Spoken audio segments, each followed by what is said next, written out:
Welcome, everyone. I'm Karen Holweg, and I'm the chair of the Open Space Board of Trustees. And I want to call to order the Open Space Board of Trustees August 10th, 2022 meeting. And the next thing is roll call. Dave Kuntz. Present. Caroline Miller. Present. Michelle Estrella. Here. And John Carroll. Present. So everyone is here. Allison, would you like to read the city's rules for this meeting? Yeah, and we have updated public meeting guidelines. So you will notice that they are different. Do you all see that, my screen? Yes. Okay. So these are new guidelines for public participation in City of Boulder meetings. The city has engaged with community members to co-create a vision for productive, meaningful, and inclusive civic conversations. This vision supports physical and emotional safety for community members, staff, and council and board members, as well as democracy for people of all ages, identities, lived experiences, and political perspectives. For more information about this vision and the community engagement process, you can visit the city's webpage on productive atmospheres. The following are examples of rules of decorum found in the Boulder Revised Code and other guidelines that support this vision. These will be upheld during this meeting. All remarks and testimony shall be limited to matters related to city business. No participant shall make threats or use other forms of intimidation against any person. Obscenity, racial epithets, and other speech and behavior that disrupts or otherwise impedes the ability to conduct the meeting are prohibited, and participants are required to sign up to speak using the name they are commonly known by, and individuals must display their whole name before being allowed to speak online. And what has not changed is currently only audio testimony is permitted during this meeting. So when we get to public comment, if you wish to raise your hand to speak, you can find the raise hand feature under by opening your participants box, opening the three little dots on the bottom right hand corner, and selecting raise hand. Some people are also able to raise their hand under this reactions icon at the bottom of the screen. And if you're joining us by phone tonight, you can raise your hand to sign up to speak by pressing *9 on your phone. And that's it. Thank you, Allison. Next is approval of the minutes. I'd like to know if any members of the board have suggestions for revisions on page 1 of the minutes. I do. Under agenda item 2, I would like to suggest under both Rui and Kate Beasley to modify the description of the topic in which they supported and spoke to, and to be similar to what's on page 2. But my suggestion is to, and I'll just read it to you, spoke in favor of, and then inserting updating the Golden Eagle, and then adding the word seasonal closure, period. Simply because they were speaking to the temporal rather than the spatial closure. And the same revision for each of them. Yes. Good. Okay. Anyone else revisions on page 1 of the minutes? Just something to note. I don't know if it would really apply for this one in particular, but on agenda item 2, we said, Lynn Siegel said process to speak should be more welcoming. She said CU should not be allowed to expand. This wasn't identified for a public hearing, but when I read, she said CU should not be allowed. I thought perhaps moving forward saying if a particular speaks for or against a particular issue, then marking it that way. I don't know if on those nights where we have a lot of public speakers, it would be helpful to then be able to do like a quick tally to see on a particular issue how the public felt. So just something moving forward maybe for us to think about.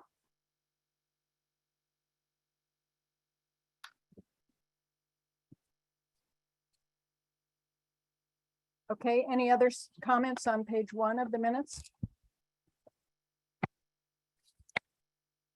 Page 2 of the minutes.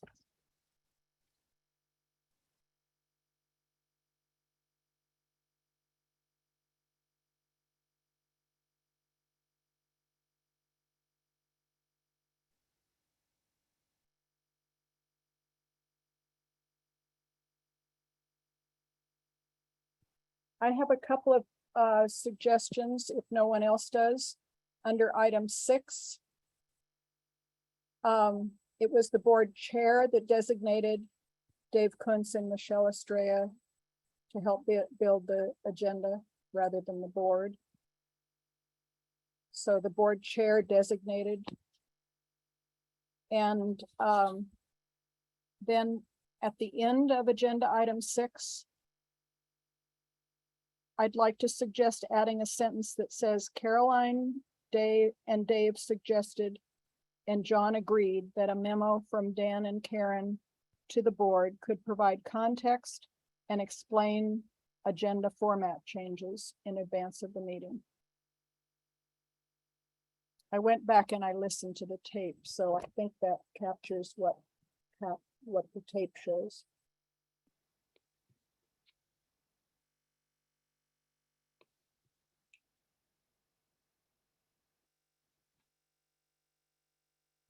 Any reactions to that?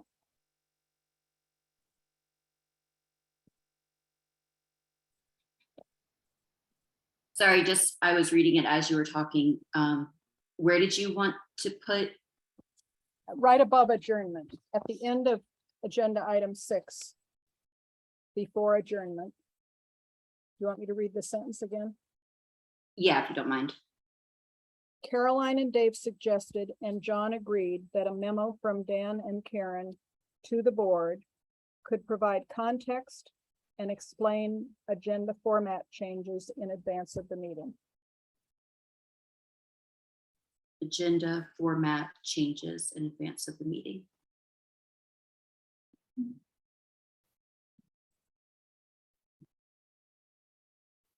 Is that related to just maybe the organization of the meeting? Yeah, I'm not recalling that conversation.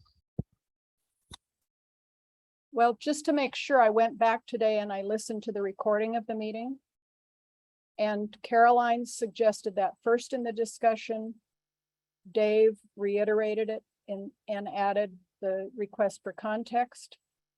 And then John, in your comments, you said you agreed with that and thought that the additional context would be helpful. Yeah, I do think additional context on any changes would be helpful.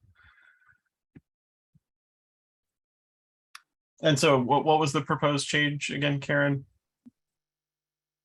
Sorry. That's okay. Now that I understand that, I think I can.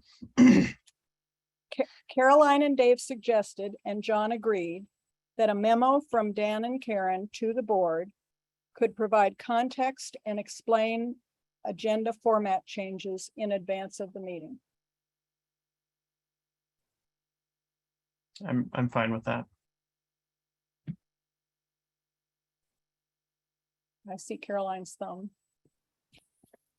Any other revisions or changes or comments on that change?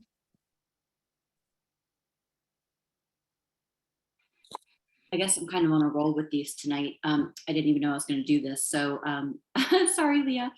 For agenda item 5, just because lately I've been going back and reading some of the old packets. So this is why it's sticking out to me.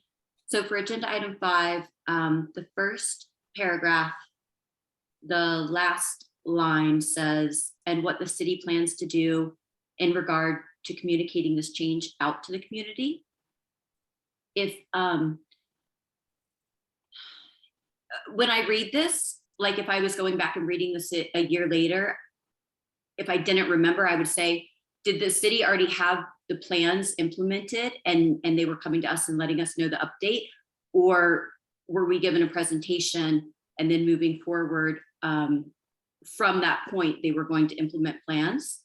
So I think what I'm asking is, if we have a discussion item that we've already decided how we're going to move forward, if it could just be somehow like a little bit more clear that the plan has been made and we're just implementing it. I don't know if that makes sense to everyone, but I'm just trying to make it easier when I go back to read stuff, that it's clear for me and I have to do less digging.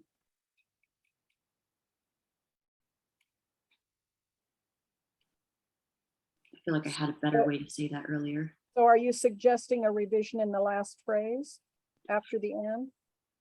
No, I'm saying that it really wouldn't need to change, but moving forward, if we can somehow say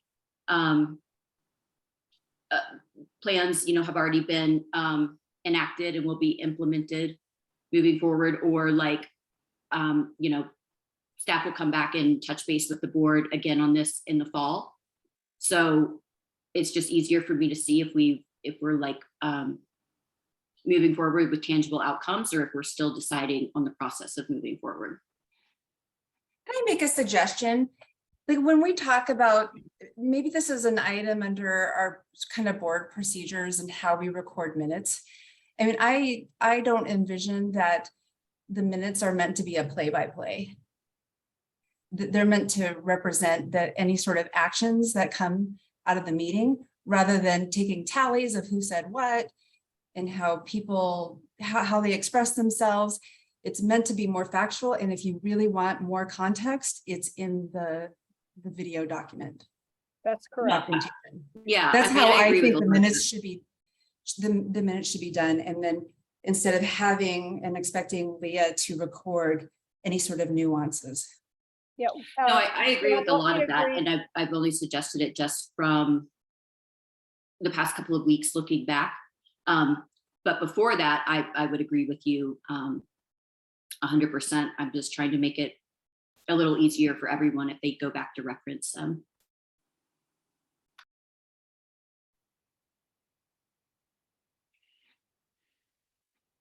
Sorry, Karen, you got cut off a couple times.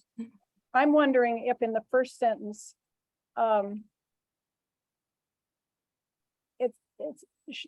if it shouldn't just say Will Keeley presented, and then in quotes, improving protection for, which is the title of the presentation, right?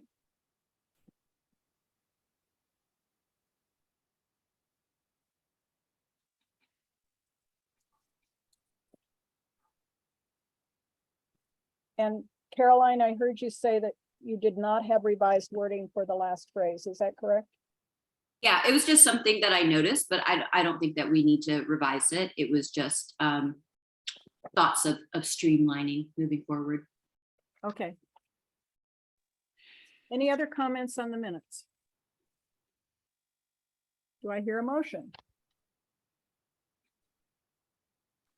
I so move to approve the July 2022 OSBT minutes As amended. as amended.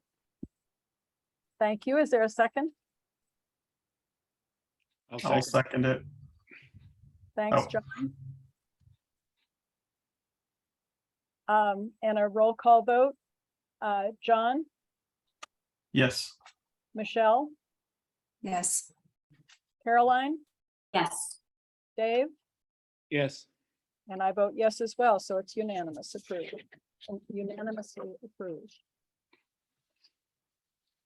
Okay, next item on the agenda is public comment for items not identified for public hearing tonight. And this is the time for members of the public to speak about anything other than the 2023 Open Space and Mountain Parks Department operating budget, which we'll have a hearing later. Allison?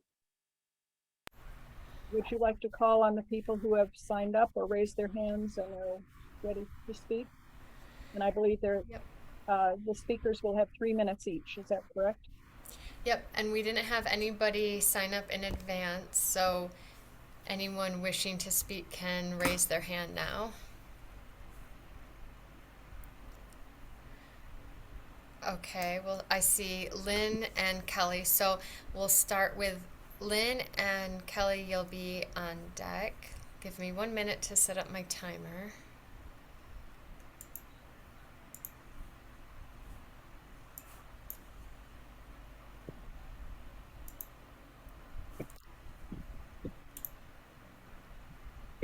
Okay, Lynn, you should be able to unmute. I don't think there's a word you can say that doesn't reflect itself in the budget. Everything that comes out of your mouth is money. It's all about money. You know, I heard, so I can't speak. I'm speechless. You know, I went to Parks and Recreation this week and to the talks about it, either in council or what have you. But, you know, we are so backed up in funding for our open space, for our Parks and Rec, for our transportation, for all of our infrastructure, for our floods and stormwater. We cannot afford to not be weighing in heavily on CU South. That is a huge change in Boulder that should not happen. We need to do everything possible to stop it. You know, I just went hiking up to Sanitas.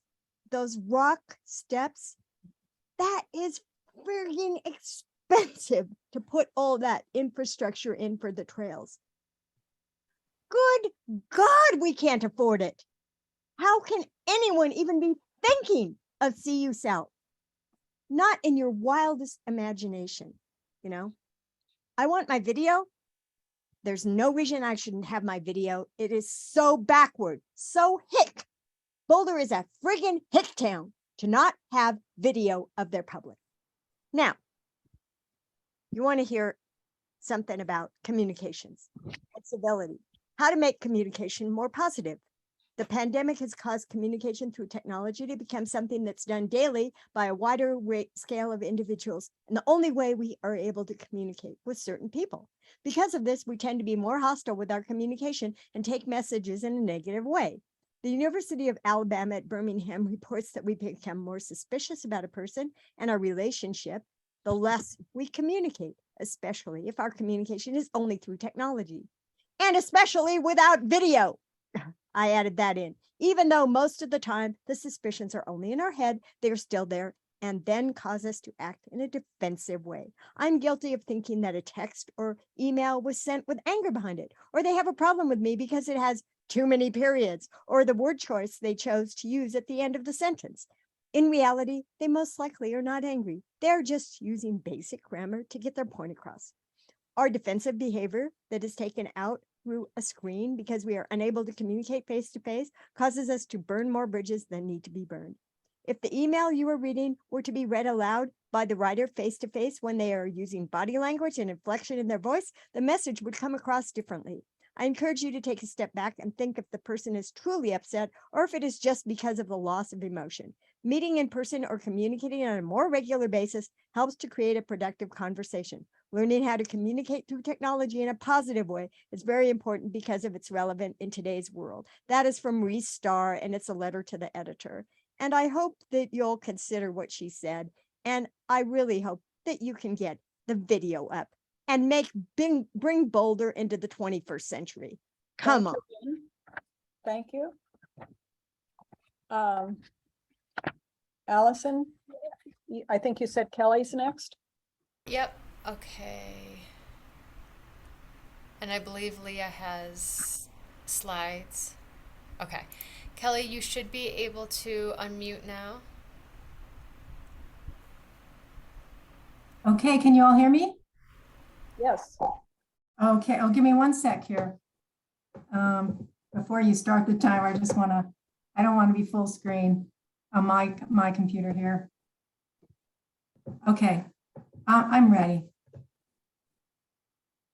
Okay, hello everyone. My name is Kelly Prendergast, and I'm the current chair of the Indian Peaks Wilderness Alliance, also known as IPWA. I'm here to share some information regarding the way IPWA works to minimize dogs off leash in 2 areas that we patrol. I know you've heard from Mike Brewer from the Eagle Summit Wilderness Alliance, which is a similar type organization to IPWA. So I'm going to do my best to augment what he's already talked about. Next slide, please.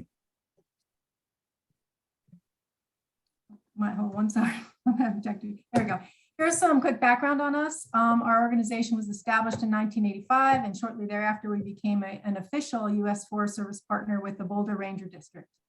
We have approximately 120 volunteers ranging in age from 18 to over 75. We're 100% volunteer operated and with no paid staff. And our mission is to assist the Boulder Ranger District in preserving and protecting two of the most heavily visited wildernesses in the country, the Indian Peaks and the James Peak Wilderness.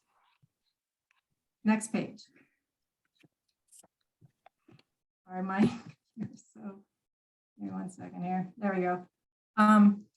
Here's the basic list of techniques we use to provide visitor education regarding dogs off leash. Mike covered many of these things, so I'm not going to go into any detail here, but just quickly, regular patrols, trailhead host days, thanks to visitors having dogs on leash, and using authority of their resource when we encounter visitors who have the dogs off leash.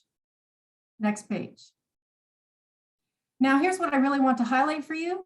This chart is a snapshot of 4 different areas we patrolled each earlier this year, and the orange bars represent the overall number of dogs seen at each site, and the gray bar shows the number of off-leash dogs. As you can see, more dogs are encountered at the Brainerd Lake Recreation Area than any other area, and you can also see that the number of dogs off-leash is relatively low in comparison. So why might that be? Next slide, please.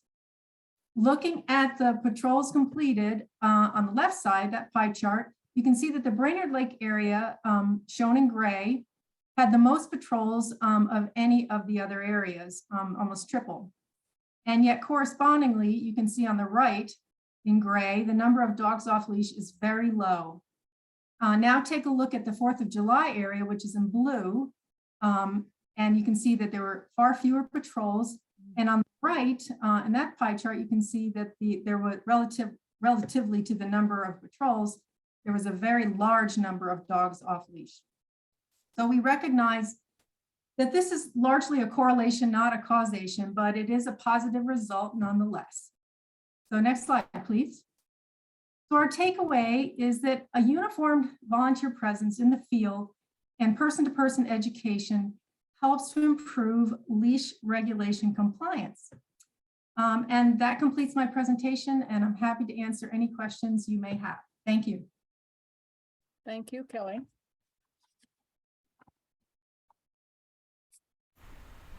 I don't see any other hands. Okay, thanks, Allison. So the next item on our agenda is matters from the board. And we're going to start with questions on the written information that staff provided about seasonal leash restrictions for the protection of bears and continued education and outreach efforts. And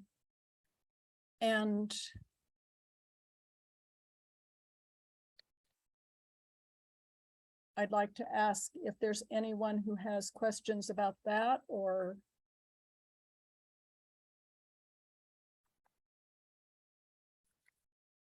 about the memo or the seasonal leash restrictions and education and outreach efforts.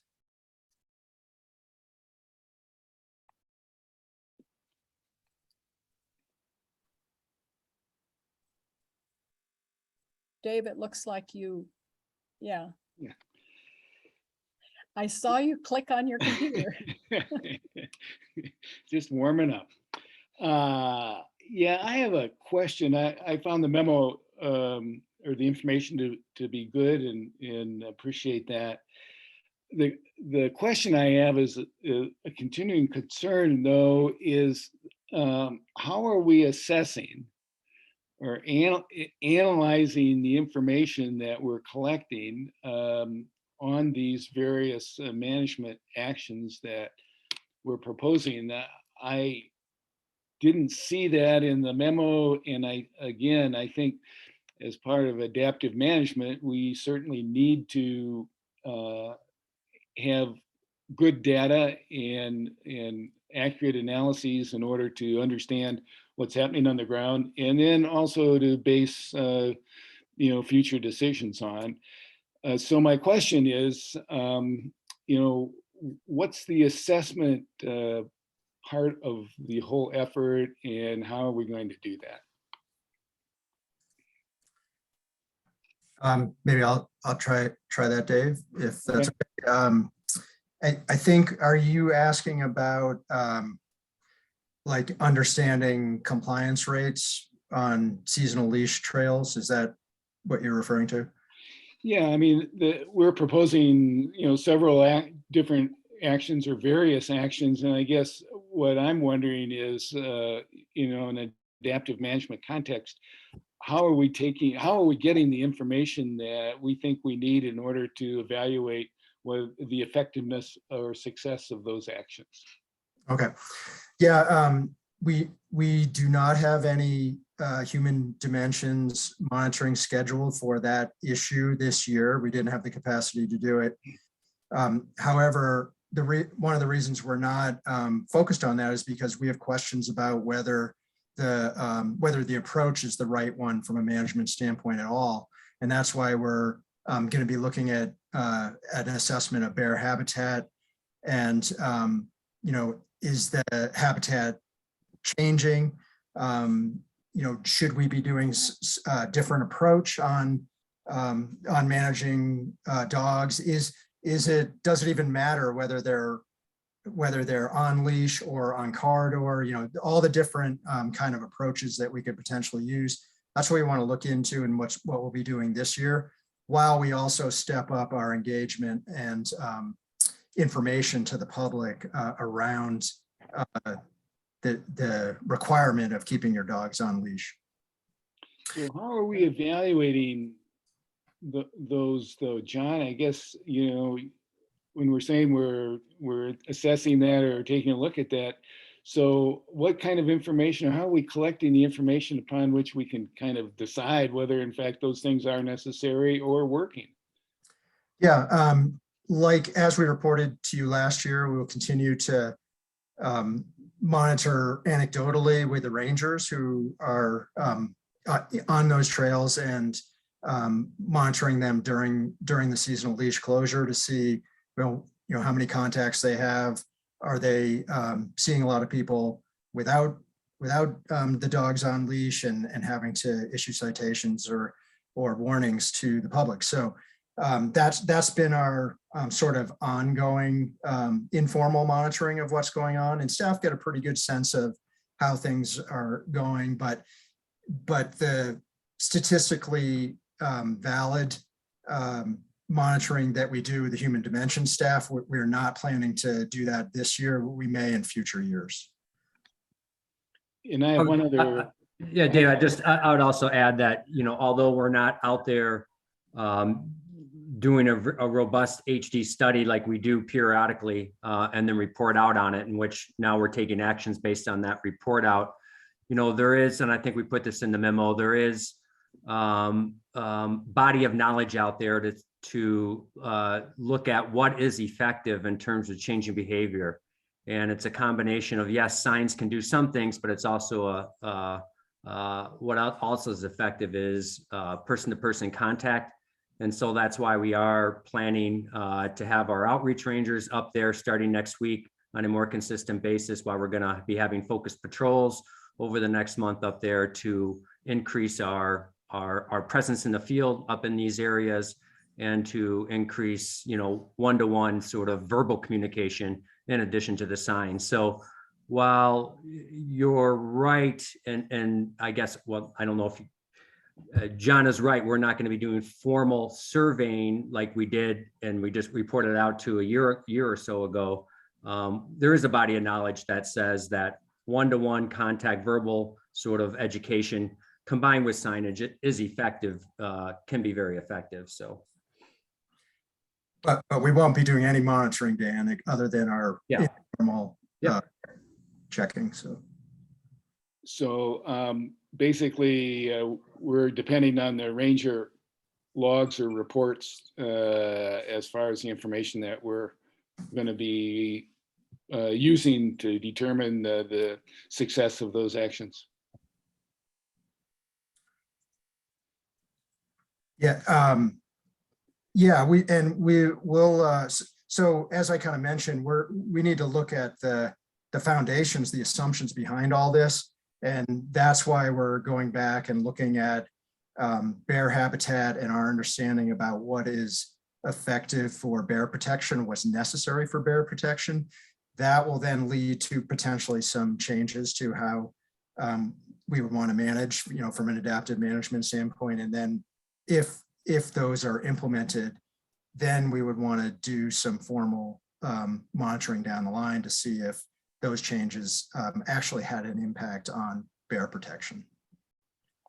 So that was my other question, John, is as far as the habitat survey is concerned, I think it would be helpful for both the board and the public to then kind of understand what is involved in that or what constitutes that survey so that people can understand what habitat parameters are being evaluated and how those evaluations are going to factor into future decisions. And I think just the reference to bear survey or bear habitat survey this year coming up this fall, while nice to know, it would be real helpful to have more detail on what in fact that actually looks like.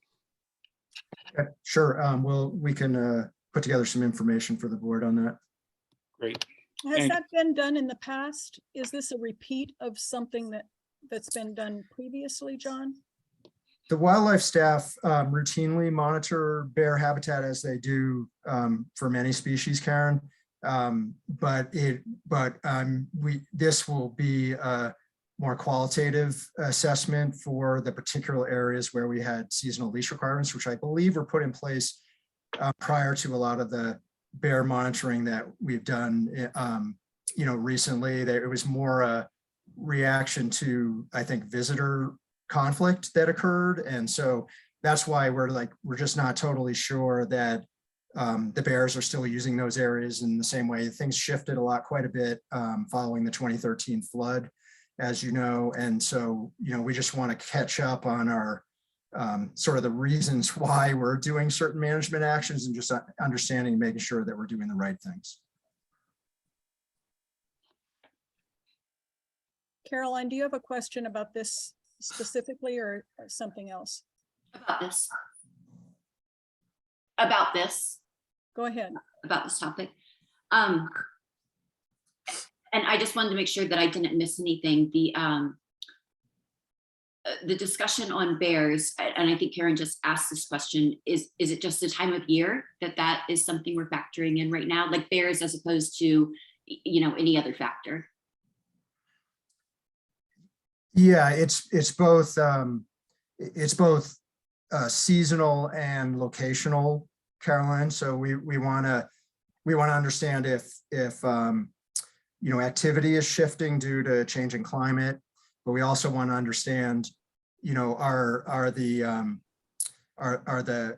the wildlife access corridors, have they shifted at all either? And so it's kind of those two things. And that'll probably basically be the answer to Dave's question in terms of, what are we doing for habitat assessment? It'll basically be locational as well as seasonal. So. Okay, thank you. That was helpful. Yep. And then Before you go on, one other thing about this, Caroline, just to keep it all Yeah. together. When you report what you found this year, will you be, I was really interested in the document, in the map that you showed with the changing hiking route, Right. trail routes. Yep.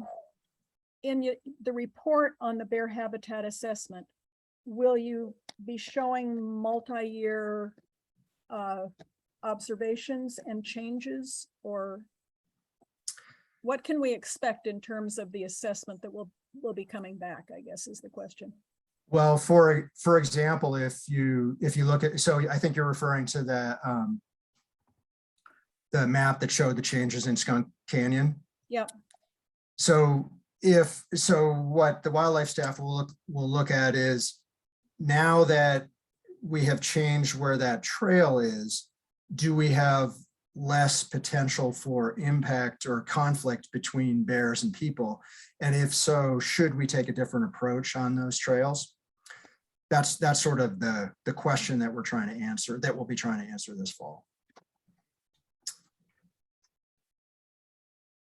Karen, is it okay for me to ask my, oh, I'm sorry, go ahead, Michelle. But it's still along the same line. So I think I understand where you're headed with the analysis that you're doing, John. I just wanted to make sure that we were collecting data that would be sort of bi-directional in terms of,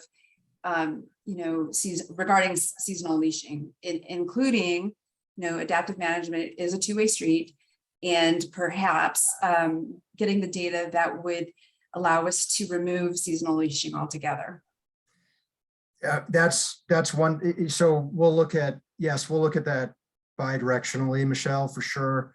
There may be some areas where it just really doesn't make sense, or it doesn't make any difference whether we continue with seasonal leash in those locations, or it may indicate that we should really go to leashing year round, for example, in certain areas, because it's just easier for the public to understand that, and for us to explain the rules in a particular area. So we'll kind of look at the whole spectrum of that and come back with some recommendations after we understand, really what is it we're trying to do, what are the goals, and how does that connect with the actual use of the habitat by bears. And this will be just in the 5 areas that are seasonal leash, or in all drainages? Well, we'll certainly focus on those 5 areas, Karen, but if there are other places that the wildlife staff know of where maybe bear patterns have shifted and they've now moved into areas where we have trails, but we didn't formally have any sort of control or management, then we would also look at those areas as well, and may make recommendations around doing something different there. Sounds like a big job. Yeah.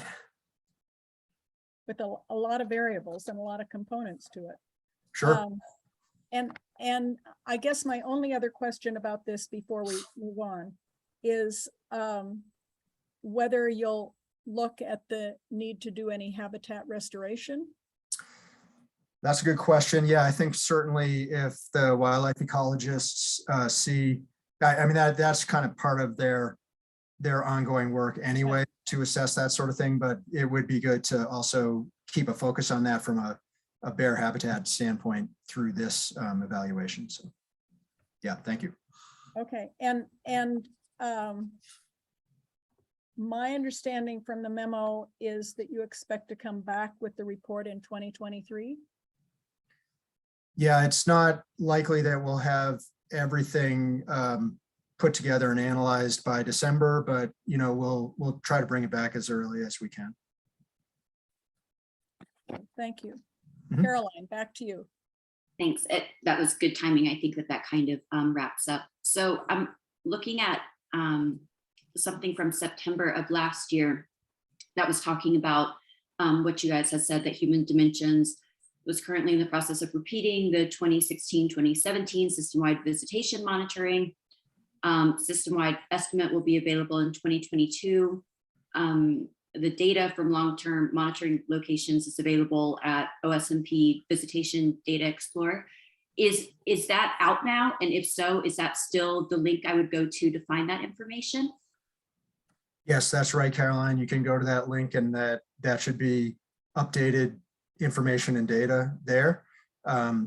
We are also in the middle of the public opinion visitor survey, and as soon as that information is collected through I think the middle of next year, we will evaluate, analyze that information, and bring you back a report on what we found from talking with visitors over the past year. And will that bouldercolorado.gov/OSMP Visitation Data Explorer, what I'm looking at says that percent visiting with and without dogs has remained fairly stable, and is typically like roughly in the low 30s percentile. Will that link show me the dog stuff as well for this coming year that they did? I believe it. I'm not, no, I don't, I think that Visitation Data Explorer is just raw numbers without breaking out uses. Okay. That we do the visitor survey so that we can get a percentage to apply to those numbers that you see in the Data Explorer. Okay, and then last year for 2021, we had 6,983 Voice and Sight program participants. Did that number stay relatively the same? Did that go down? I believe it's been pretty stable. I think that it, even through COVID, I think because we went online, it kind of stayed with the trainings. I think it kind of stayed pretty stable at that point. I know there was a renewal during that period, but we can look at those numbers and get them to you if you're interested in seeing what the trend is. I was just wondering now with the economy doing what it is and everyone's paying so much for so many things, if we're finding the renewals are keeping pace or if that has changed since the economy has changed. Yeah, I'll take a look at that and maybe Dan can send the board an email with that information. Thank you. You bet. And I'm done. John, I have one other question that's not related to my previous ones. At Boulder Reservoir, well, actually, let me back up. On our volunteer contact efforts, how are the outreach ranger positions? How are the outreach rangers doing? Can you kind of give us a quick assessment of how they're going in the field? But my main question is on Boulder Reservoir. Are we the managing presence on the North Shore, or what's the management situation out there? And is the Boulder Mountain Bike Patrol there, or kind of what's going on out there, kind of bike wise? And Janelle Freeston may be the best person to address this, Dave, but I will get started here, and if she has anything to add, maybe she'll jump in. But essentially, so a lot of the right immediately around the reservoir, the Parks and Recreation Rangers, which is a new developing program for Parks and Rec, are responsible for that, including a lot of the natural areas on the north side of the reservoir, Coot Lake, and that area where it goes on to our properties. It would be our rangers monitoring those sites, although a lot of them are agricultural. The riders group, I think, goes on both Parks and Rec properties and on ours, as well as others in the county. So they're kind of a cross ownership group. And the outreach rangers. The outreach the outreach rangers are focused more on OSMP properties. That's a new program. And they are, I believe, and again, Janelle can probably add to this, but they're just getting started, and they're going to be focused on priority areas where we believe that they can positive interactions with folks on issues that are like seasonal leash, things that we're trying to move the needle in one direction or another. Yeah, Dave, this is sort of a pilot year for that program area. So it's a brand new program for 2022. And we're going to come back in Q1 to present to the board on some of the findings of the Outreach Ranger program, as well as some of our other, what we are calling, we have a informal name, More Presence in the Field initiative within the department. And the Outreach Ranger was one idea, one action that we wanted to take in that initiative. And so Lisa and Janelle will be coming back to you in Q1 to talk a little bit more about what presence in the field and some of our actions, including a nice report on the Outreach Ranger. I just met with the Outreach Rangers on Friday and walked the lands with them. the basic concept, Dave, is that there's a lot of need for our volunteers and our staff up at the very busy trailheads. And so often our staff, I don't want to say get stuck, but are either in the ranger cottage or right at the trailhead because that's a demand is. And the concept is with the outreach rangers is let's free up their time to be more out on the trails and to be talking, not only about if somebody needs directions, obviously, but also to be talking a lot about management issues. So they've been doing some focused stuff on New Zealand mud snails this year, wildfire. They're going to be up on the seasonal leash closure trails. So the concept with that is let's have them free them up to sort of be out on our trails more. So that's the concept. Great. And are those seasonal rangers or part of the 19 full-time Nope, ranger? they are part of the outreach staff program. They're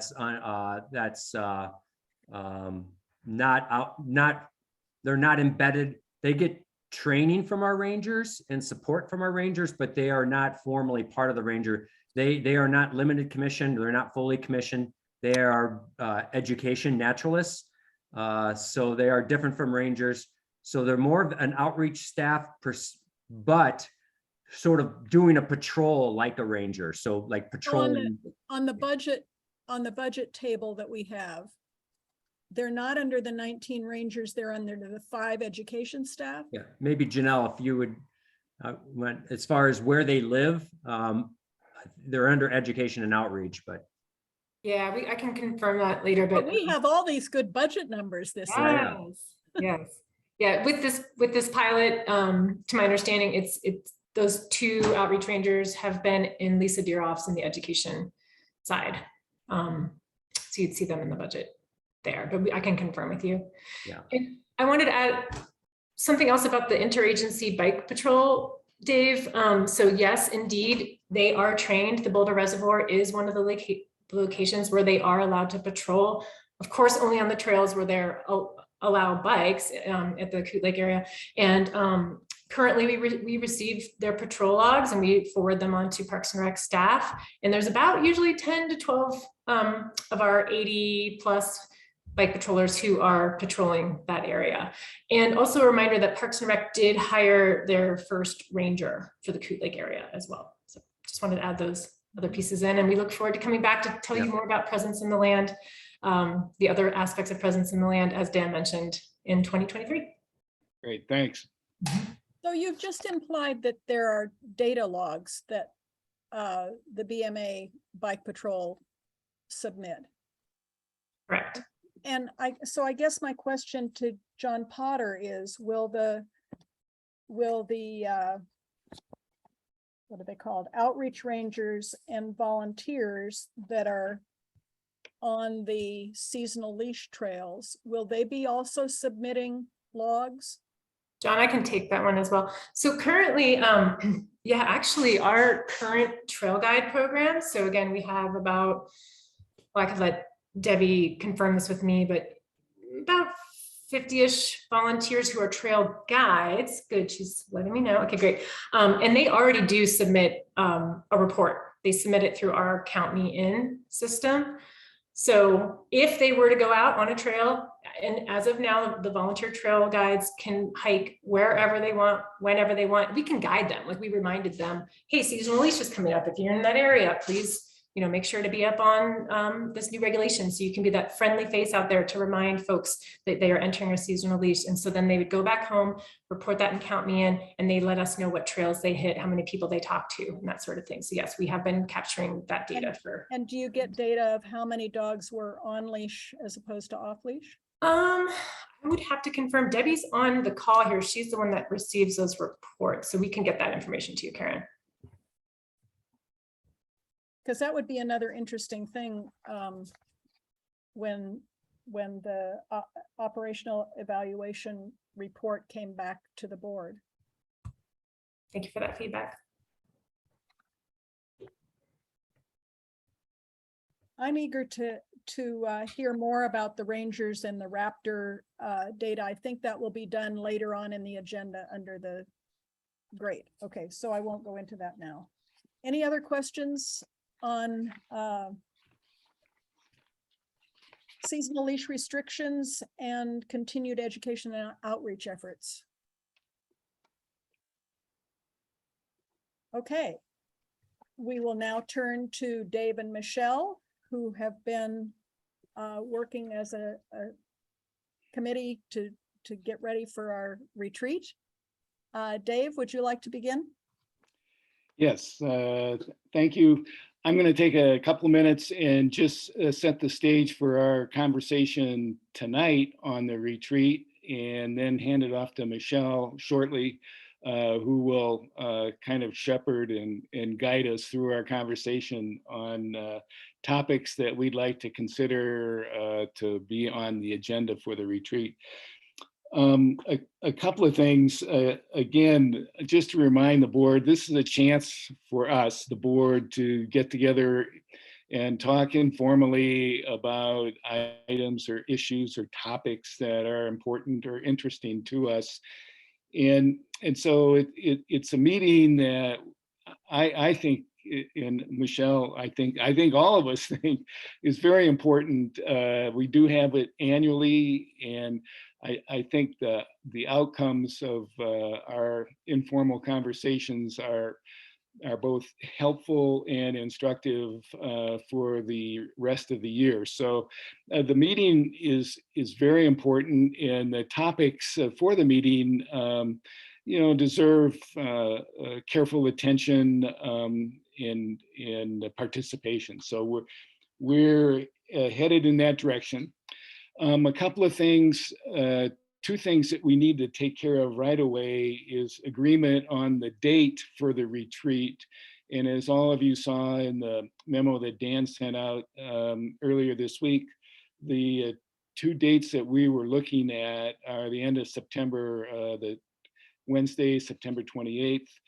Hopefully that will work for everyone. If not, then alternatively, we're looking at Tuesday, the 27th.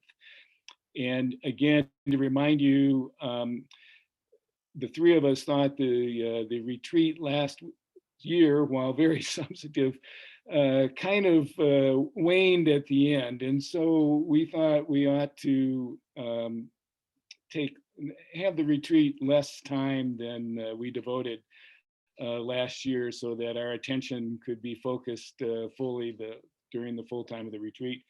So the times that we were looking at are between 8:30 and 2:30, with a working lunch from 12 to 1. So just be mindful of that as we're looking at those dates.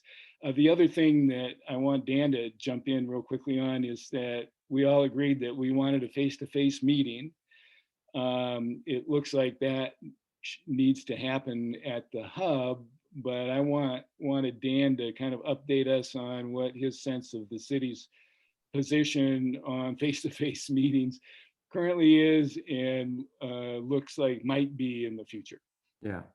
Well, as of right now, there's no change in updates, but things could change pretty quickly. I believe tomorrow night, council is going to be taking up the matter of council in-person hybrid meetings. That decision could have cascading effects of going beyond just council. So tomorrow night is sort of a pivotal conversation. Staff is coming back into the offices, and our hybrid work policy for those that have been able to work from home. Our hybrid work policy is going to go into full effect. So as of August 22nd, staff will be back to reporting into the office for at least 2 days a week. So that change is coming yet this month.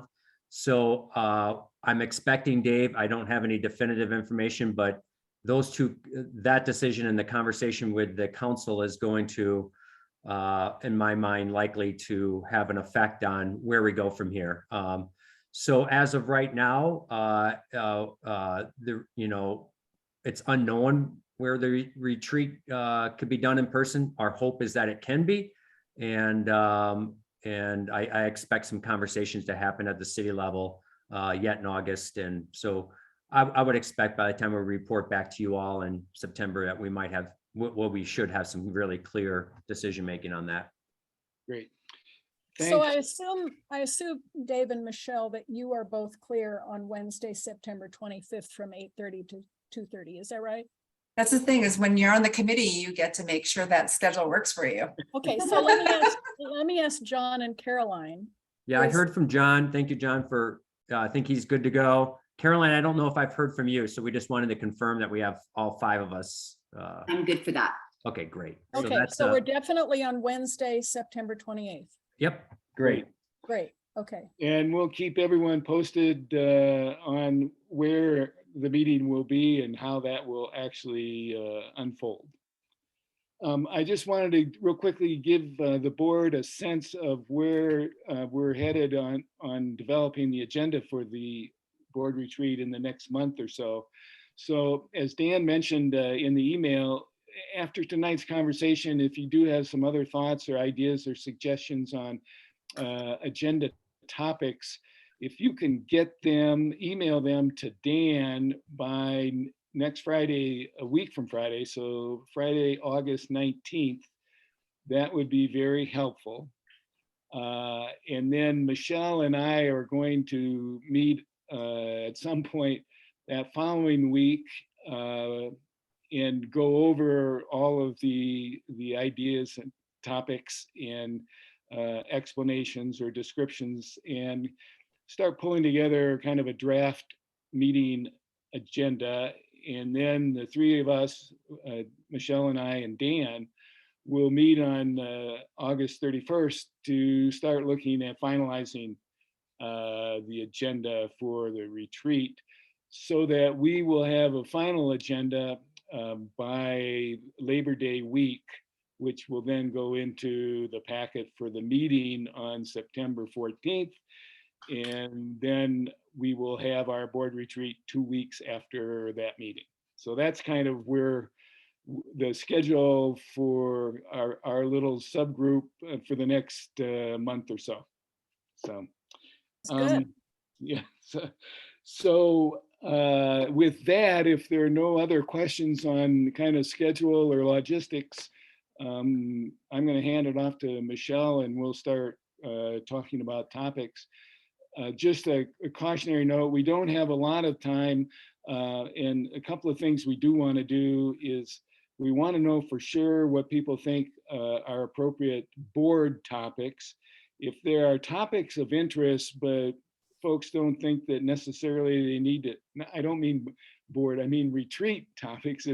If people don't think that they warrant being on a retreat agenda, it will be worthy having a brief conversation on options to handle them, such as the monthly meeting, study sessions, field trips, that sort of thing. So with that, Michelle, why don't you I take know, it? Dave, I think you covered it, but no, I'll try to just offer a bit of a visual of what we've been imagining. Leah, are you able to pull that up? Ah, thank you. So this is a sample agenda only, mainly to just illustrate the, some of the things that we talked about earlier. Perhaps we'd like to go deeper in topics, but understand, and then rather than broad, and then this is really just a sample of what something might look like. We can certainly see what ideas that we come up with and how much, and figure out how much time it would take. But this is our retreat, that meaning we should make sure that we get to discuss things that we want to discuss, and we have this large block of time during daytime instead of the evening to discuss these things. So this is we just try to frame it a little bit. One thing that we talked about is in that lunchtime block is having a working lunch, consolidating the day, and then having an exercise in which we discuss things that are important to the trustees that we'd like to talk about in 2023, and possibly work into our work plan with staff. But otherwise everything is pretty open, but yeah, so we think that depending on what ideas we have, that we want to talk about for that day. We have room for going deep kind of topics, but the idea is to have a shorter staff presentation and mainly have more discussion around it. And some of the topics that just as ideas were OSBT rules and procedures, and you can read all of that, and these other items here. And perhaps it might be helpful, Dan, to provide just some context around the third and fourth, the OSMP's planning framework and the HCA activations and designations ideas, because I think that was a recommendation from well, the recommendation, I think, from us is continuing our adaptive management discussion and the planning framework. We also talked at lunch about, well, what's possibly coming down the pike from a staff perspective for 2023 that might end up on the OSBT's sort of plate. And we talked about, wildfire is likely to be some topics that we'll be discussing with the board as we get engaged in some planning efforts around wildland fire. We talked about the North Sky Trail is going to trigger an HCA designation, and that we have some other HCAs that still need to go through some process, that could be coming down the pike in 2023. Some other ideas that staff is kicking around is we have some new properties that don't have property designations. That could possibly be an item. So then I think our conversation at lunch turned about, well, do any of these sort of deserve a little bit of heads up or like context setting that might be helpful at the retreat in order to kind of look ahead. But as Dave said, we have the ability that if this is going to be an agenda item for sure, if one of these will be an agenda item in 2023, we also could just schedule them into a regular business meeting, a study session, a field trip of some sort. But that's sort of how those other ones sort of popped up. But adaptive management and the planning framework were on the agenda for some level of discussion yet with the board in 2022. And staff feels like those two could be appropriate items for more of a retreat setting. Yeah, and if your ideas, so we wanted to open up the floor to have other ideas explored tonight, but if you don't think of them tonight and you want some more time to think about it, you can email them to Dan on August 19th. And we'll try to craft an agenda that, is just really capitalizes on this time together. But it doesn't mean that we're not going to take up that topic in another format. It could be in a study session or a field trip or a regular business meeting.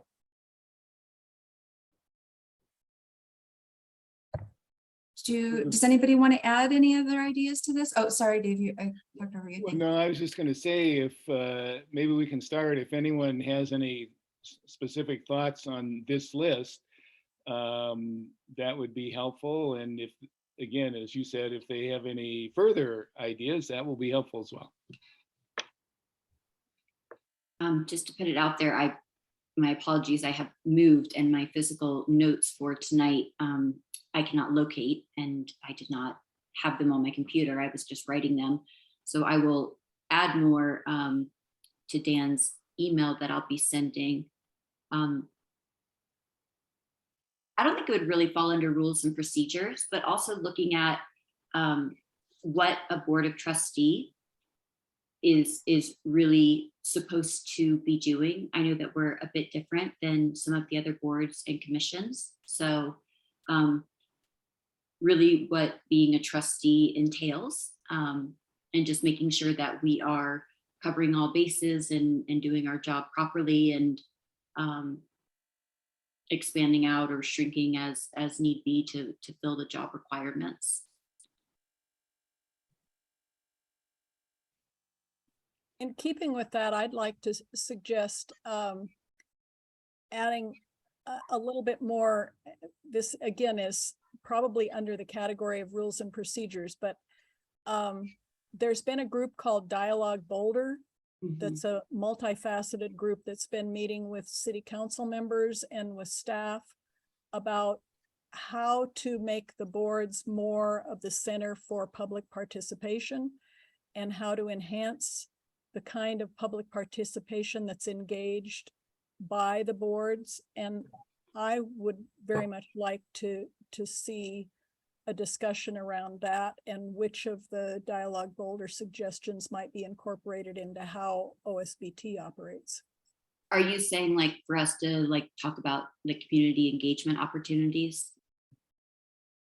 There's a whole report that Dialogue Boulder did. So what I would propose is to hand that out to the board members and have everybody take a look at it and decide whether there are some of those suggestions that council and city manager staff are considering, and whether they're the kinds of things that OSBT might also consider and incorporate into. Do they have their own website, or was what you're talking about the report just sent out via email? Okay. Yeah. And somewhere earlier, I thought I saw on some kind of a list, interactions between board and staff. And I think that's generally between, you know, under this category, but I think that's another good idea that I've seen before. I'll just chime in a little bit on the rules and procedures. Obviously, it's a document that we try to visit at our annual retreat. Dave and Michelle and I kicked around a couple of sections we might want to concentrate on, but in your email back to us, if you have a specific section of the rules and procedures that you're particularly interested in discussing at the retreat, that might be helpful for us as well, because I don't think the plan would be to go through it all, because we did it pretty exhaustively the last couple of years. But if there's a particular section that you think needs some attention, please point that out. And I guess the question, a parallel question is, since that will be a relatively limited part of the rules and procedures, whether these other things would be a separate topic or whether they could be under a, I don't know, that's for you guys to sort out. Yeah, one thing, just so everyone knows, as I said, we were concerned about the length of the meeting last year.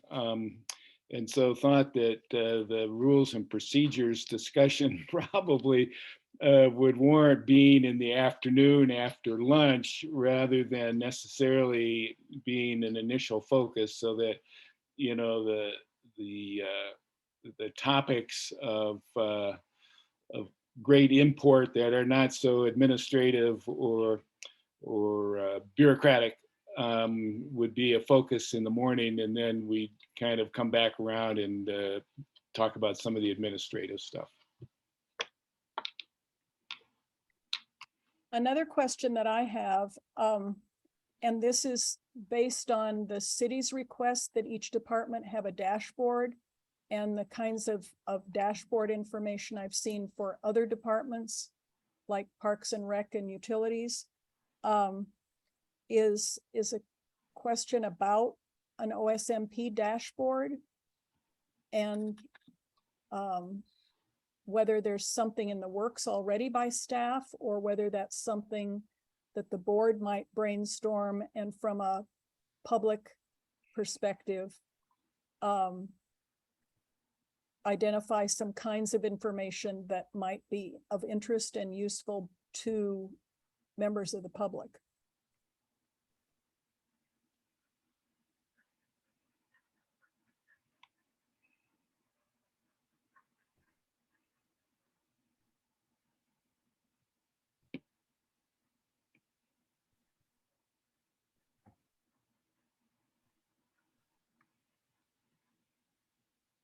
All good.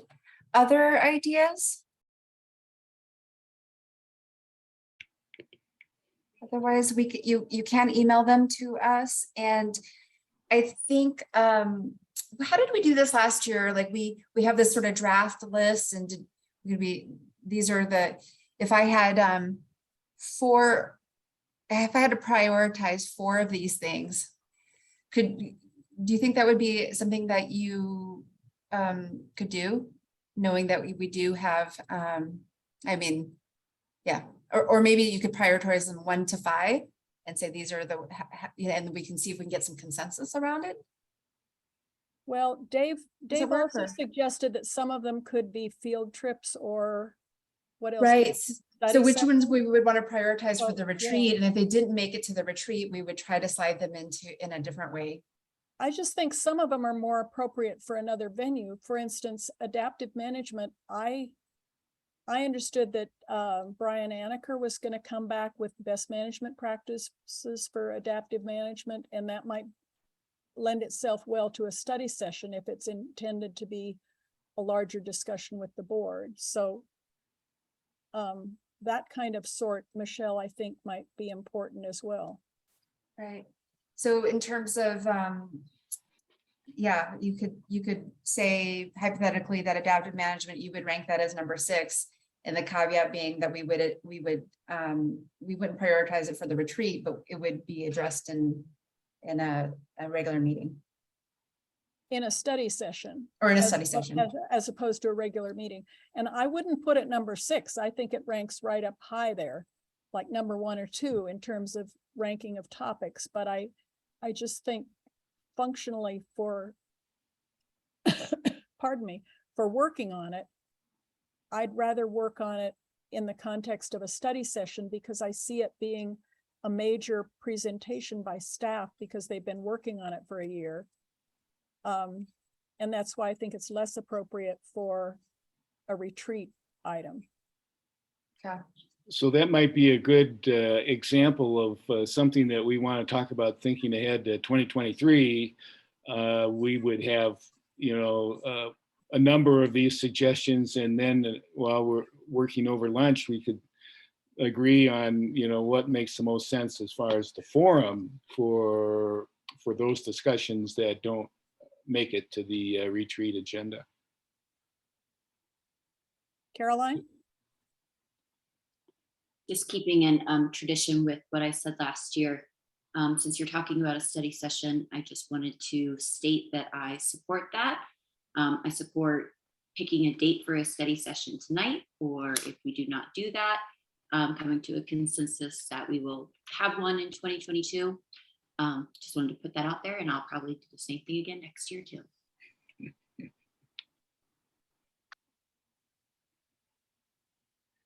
Yeah, Caroline, I think we will come up with probably several suggestions for study sessions. And timing for them as well. And so I think, again, that probably warrants the conversation to be a little more thorough, maybe at the retreat when we're deciding kind of what we want to think about it going ahead. The other thing that I keep thinking about is I'm so sorry, Karen. I just want to know for scheduling, does that mean that we do have some version of consensus that at the retreat we will discuss items that probably would warrant more time, and then it is the board's intention to have a study session before the end of 2022?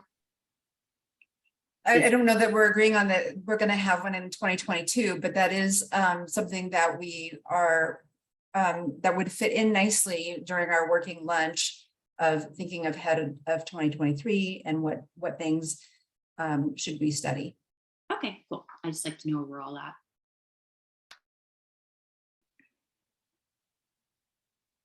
as I look at the master plan, I repeatedly, when I think about number 1, preserve and restore important habitat blocks and corridors, and this may be related to the HCA item, which is what, the 5th or 6th bullet on this list.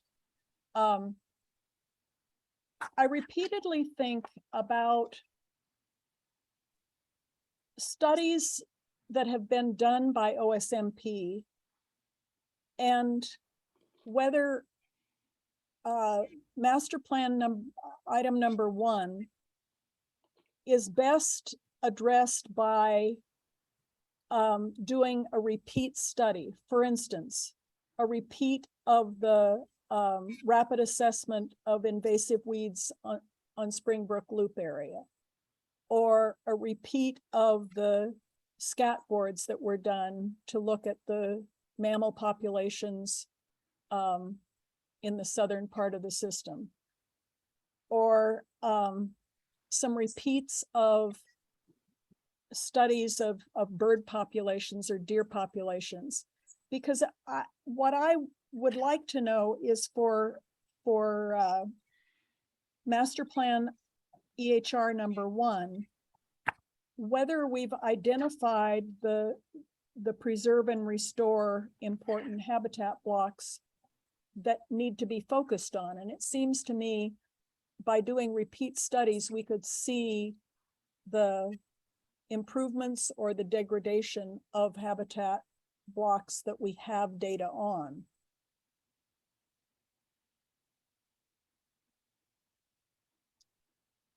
So I think it'd be interesting to discuss that. At the retreat. Yeah, and if not at the retreat, maybe it's a study session item. I wonder if before that we could get someone from the science department to weigh in Sure. and see, in respect to the particular My areas. you're computer talking keeps doing this too. You can't do EHR1. It keeps correcting it.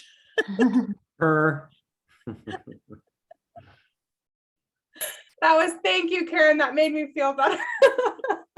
My computer does that every time I try to type it. I'll type it, yeah.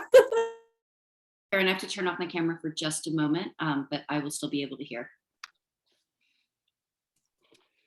Well, let me just say, sorry, Michelle, maybe to move things along, what would be helpful is if everyone sends Dan by the 19th, either additional ideas or suggestions. And then, as Michelle noted, maybe a ranking of interest of, what would be, the top 4 topics that you would like to see on the agenda, so that we, the subcommittee, can have some sense of where the consensus is on the board. I mean, I'm looking at the OSBT rules and protection topic, and I think, we've got to have that. And so that's definitely one.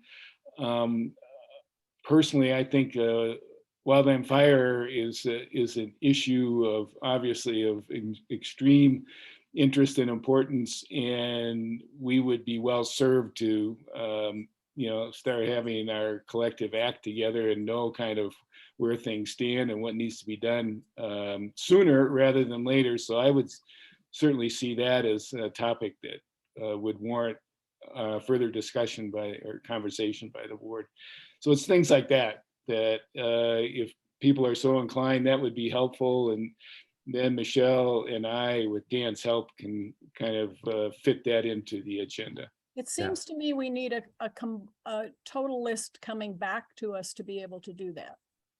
Unless you just want us to focus on the 6 ideas that you all came up with. And no, what I think we'll send out whatever we end up with tonight as kind of the reminder, and so people can work from that and then add anything else that they'd like.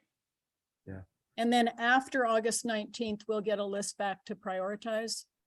No, after August 19th. How can we say what we think is most important when we don't have a complete list? Well, I think, Michelle, if I'm correct, I think that if, like Karen, if you were going to put 4 items, suggest 4 items, that maybe you could rank your 4 items on what you feel would be for the retreat, number 1. Is that what you were suggesting, Michelle? If folks were going to identify more than 1, if you could rank them for the committee? Oh, I just meant taking this whole list. Oh, okay, you did. And Fine. then saying, because knowing that we have a fixed amount of time and going, okay, that's where I came up with a sample agenda to like visualize, okay, this is really how something might fit in. And I've got to pick the 4 things I think are most important for this particular day. But your point's well taken, Karen, because if you don't hear other people's ideas, you don't know how to rank them. But we wanted to collect some of that tonight. Yeah. there'll be a little bit of a quick turnaround if we want to add that step in. So if the list ideas are all due by Well, the maybe 19th. maybe we can make the August 19th date earlier. Yeah, because then if we were going to send it out and then ask you to prioritize them all before Dave and Karen meet, then that would be a really quick turnaround if we stuck to the 19th. So we might want to say by end of the day Tuesday, so I could get a list out, Wednesday to back out to you all saying, okay, here's the list, please prioritize it. And then maybe give you a little bit of time to get that homework done. That makes total sense to me. So we could still hang on to the 19th, No, but August 16th, all of our ideas are into Dan by August 16th. Yep, and then I'll turn it around, and then maybe what Dave will stick to that August 19th day for right, give us your ranking. right. And then we can send that back out and before Michelle and I meet, and then get whatever response from folks that will inform our meeting that following week. Dan said he would send it back out on the 17th and our rankings were due on the 19th, right, Dan? Right, right. And then Dave and I the three of us are gonna meet again. Well, yeah, 31st. you and I'll meet, Michelle, I think that week of the 22nd sometime. And then once we've kind of done our job, we'll grab Dan on the 31st and start looking at finalizing it. Okay.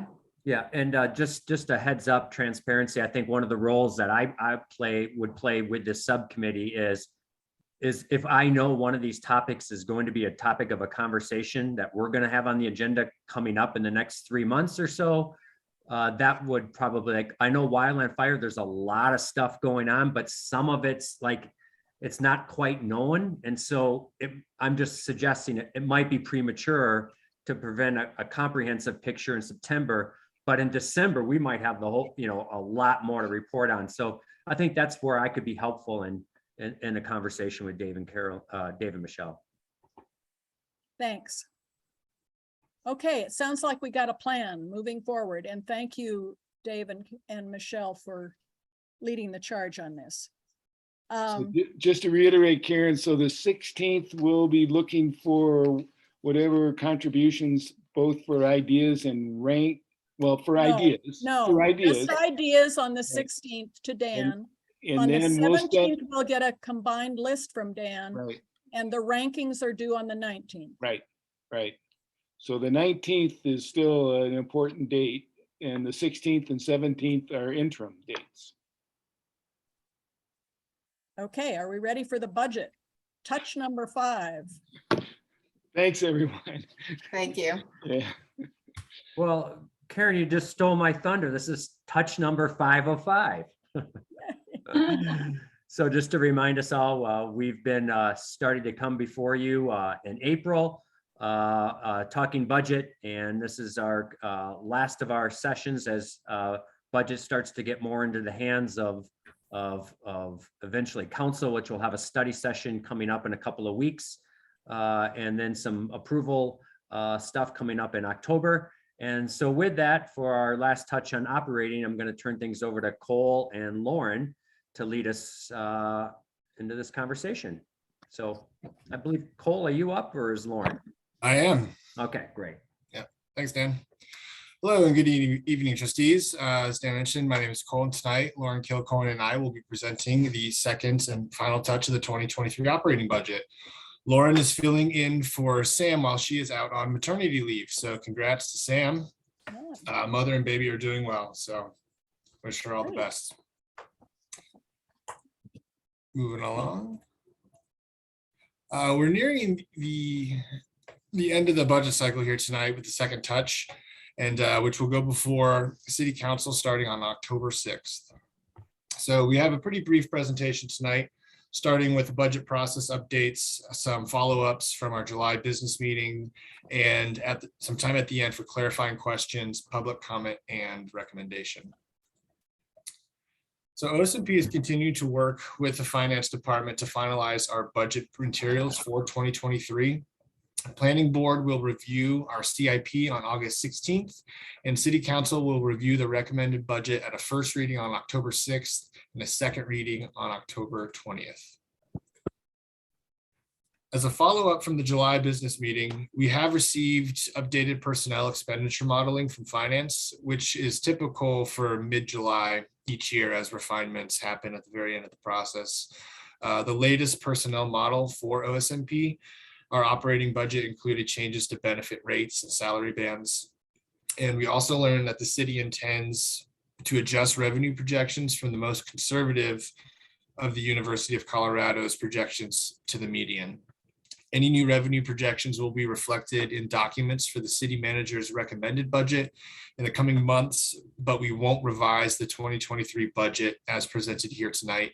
But if adjustments are needed in the future, they will be presented to the OSBT through the 2023 adjustment to base process or the 2024 budget process as we start to make those decisions. Now I'm going to hand it off to Lauren, who will touch on EBT. Thanks, Cole. So last we met back in July, we had our initial discussions with the executive budget team, and at that point they had recommended all of our requests, but they were still looking at that wildland fire coordinator position, looking at across the city, making sure we were being consistent and that there was clear guidance around some of the disaster and resilience work citywide. So since that time, we just wanted to provide the update that now all of our budget requests have been recommended by the executive budget team to be included in the city manager's recommended budget to city council this fall. So these are listed in the packet as well, but just as a reminder, this will include a request for a wildland fire coordinator position at 1.0 FTE, and that's estimated at about 156,000. So throughout the packet and throughout the charts we'll look at in a minute, we've updated our budget figures to incorporate that position being modeled because that's what will be presented to council in the fall. Compensation and classification, we spent a good amount of time over the past few months talking through that. We do have a recommendation from EVT to move forward with about 275,000 to implement comp and class on an ongoing basis. And just as a reminder, for 2022, we handled the first year one implementation costs through adjustment to base. So we listed that in the April packet for you all, just to give you a heads up. So this would take the next step in making sure that we have budget to fund that on an ongoing basis. That's across about 200 different positions. So it hits pretty much every org in our financial system. So we're just making sure that for each of our positions, we have solid benchmarking and that we're paying fair market rates for all of those different positions across the budget. Cost allocation increase, I know we talked about this last month too. We have a recommendation for just over $641,000 increase there.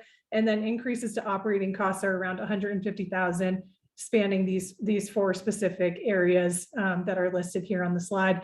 And that primarily relates to supply chain and cost increases in the market to make sure that we can continue to pay at our current level and meet the needs of our staff going forward. Next slide. So these charts, again, similar to what you saw last month, but they have been updated to reflect EVT recommendations. So as Cole mentioned, we've gotten updated salary and benefit modeling. We have the recommendation now on the position, but this looks consistent with what you've seen in previous years where the biggest shares of our budget go towards community connections and partnerships, resources and stewardship, trails and facilities. So you have the staffing counts that make up a big part of that in your packet. And of course, there's non-personnel dollars included in there as well. So I'm looking, so no changes to cost allocation or debt service payments since last we met. And with all of these updates that we've made, the 2023 operating budget is now at just over 29 million. And that is funded entirely by the Open Space Fund. So in the CIP packets, we talk about lottery funding that is used specifically to fund one-off discrete capital projects. So everything you're seeing here is supported by the Open Space Fund. And next slide. When we add in the CIP, including the lottery dollars and the Open Space Fund dollars, this is the total allocation of our budget. So when we add the CIP to the previous slide, we're looking at just over 36 million for a total department budget. 428,000 of that comes from the lottery fund, with the rest being supported by Open Space Fund. So between the service area budgets, cost allocation, and debt service payments, the operating budget makes up about 80% of our overall budget. And you see the CIP reflected here with all the other operating categories to come up with that total figure. Next slide. So with that, that concludes our very brief presentation, and Cole and I will do our best to fill in Sam's absence. And we want to start out by just providing an opportunity for any clarifying questions regarding the 2023 operating budget.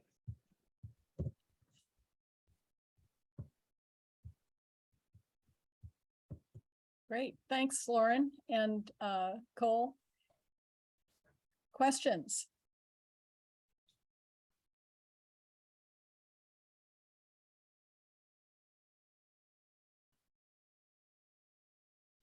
Can I give a gold star?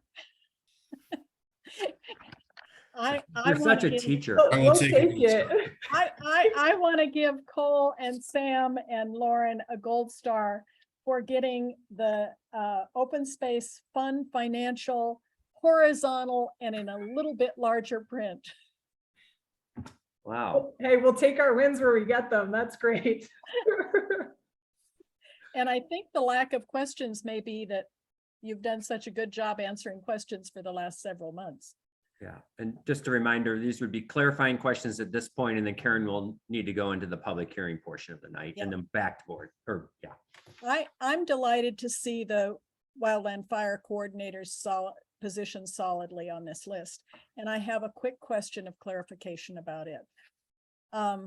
I don't see any terms like community outreach or communication to the public in the job description. And I know Chris Warner has been doing an increasing amount of this since the Marshall fire and has been doing an outstanding job on it. And I think it's certainly needed in the community. So my question is, will this wildland fire coordinator be doing some, any, none of that? Will that still be in Chris's court totally, or what? And I can get that, Dan, if you want. Yeah.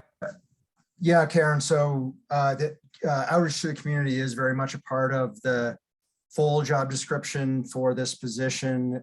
It'll include things like coordinating development, implementation, and maintenance for community wildfire protection plan that we hope to update next year. And that will involve a lot of community engagement. So that will be one component of this position. It also will be expecting this FTE to be developing informational presentations to community groups, organizations, the board, city council. That's all in the job description. Also, they will be engaging local communities and helping resolve public concerns. A lot of the stuff that Chris does right now will be sort of balanced between this position, his position, and others for grassland areas and ditches and so forth. So, so it is a big component, even though we sort of didn't emphasize that in the write-up in the budget. Thank you. Yep. Do any other board members have any questions about the 2023 operating budget?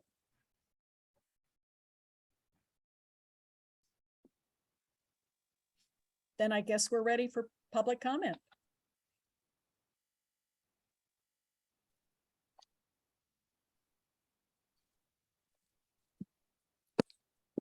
I'm not seeing any hands, Karen. Okay. Then we're ready to close public comment and hear board deliberation and recommendation to council.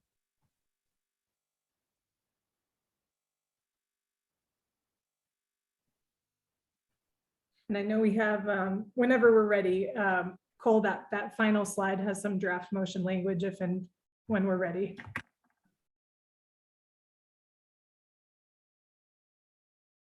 There we go. Would someone like to make a motion about the operating budget? I'd be happy to do that. I'd like to move the Open Space Board of Trustees to recommend that City Council approve an appropriation of $41,314 in 2023 for the open space and mountain parks operating budget from the open space fund as outlined in this memorandum and related attachment. I'll I don't second. think I've actually ever said those numbers out loud in a really long time. I was like, oh, I should have practiced funny. this.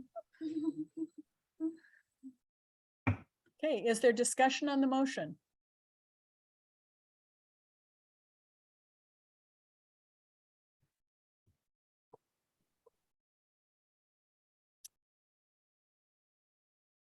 Okay, I'll call for a roll call vote then, please. Caroline, Yes. John, Yes. Michelle, Yes. Dave, Yes. and I vote yes as well. So we unanimously have recommended to City Council the budget as presented to us in the packet. Thank you very much. Thank you.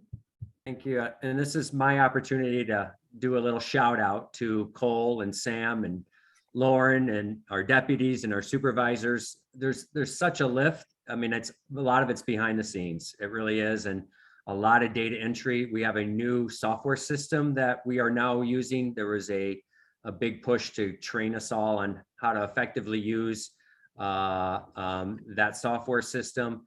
The EBT, which I serve on, is a pretty big lift. So just hats off, kudos. This is a little bit of one of those first milestones in the budget process. So congratulations to our team who spends a lot of time crunching numbers and prioritizing and getting things ready. So just my hats off to y'all. Nice job, everybody. I do my budget. I'm a one-person budgeting office, and it's only $4 million, but I know what kind of lift that is for you all. I can't imagine. I'd like to add my thanks too. You know, after about 25 years, I think I finally figured out the budget, thanks to you guys. And it always has been kind of a thorny, challenging process, but I will say I think it went relatively smoothly this time. And a lot of that, or all of that, was based on your guys' efforts. So thanks a lot. With some good explanations so that we could really understand it. Thank you. Really appreciate it. Thanks. Thank you. Okay, do you want to take a break, Dan, before we head on to matters from the board, since we've caught up a little bit time? Yeah, I kind of think we're probably at that at least halfway point. So that sounds good. Okay, 5 minutes or 10 minutes? Let's come back at 7:45. Okay, see you all then.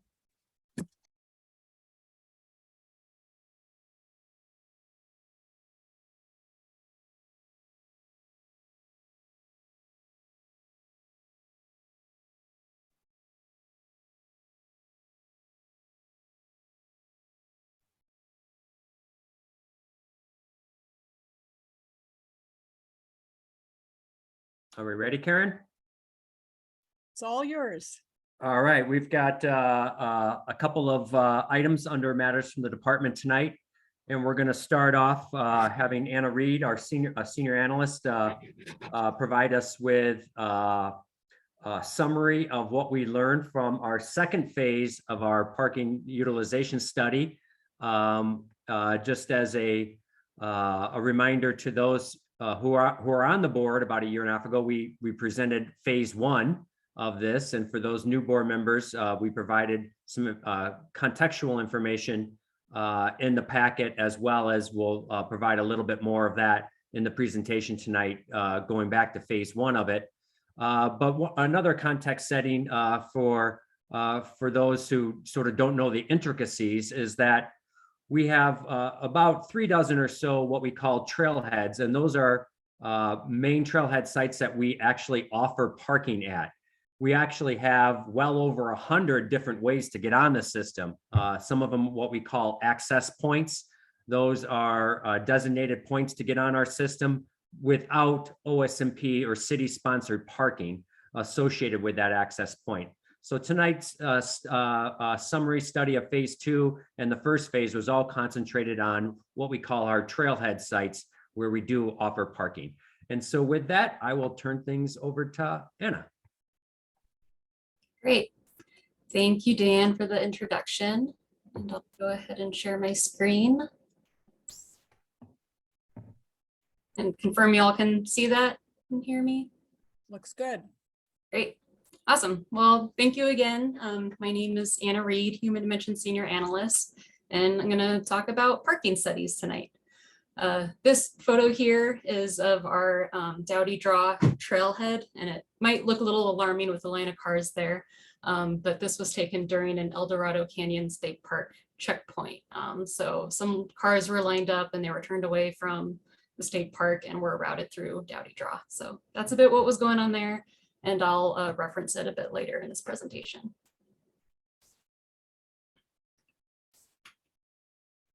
All right, so to outline what I'll be covering this evening, we recently completed parking studies that were broken out into 2 phases.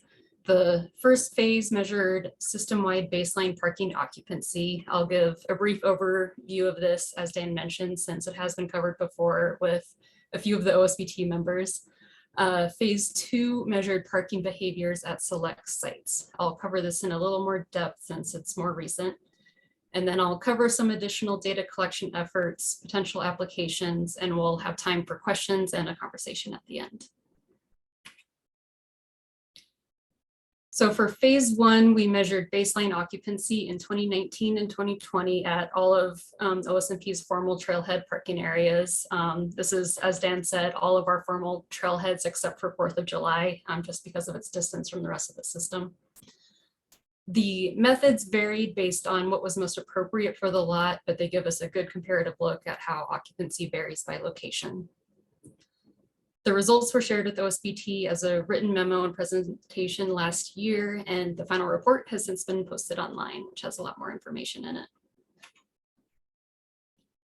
This table here is one of the main outputs from that study and shows a comparative look at average % occupancy for all the locations included in the study. We can see the estimated capacity of the lot as well as how occupancy varies by hour, weekday, and weekend. The colors here range from orange to green to blue with average % occupancies. There's a lot to digest and again, more detail in the report.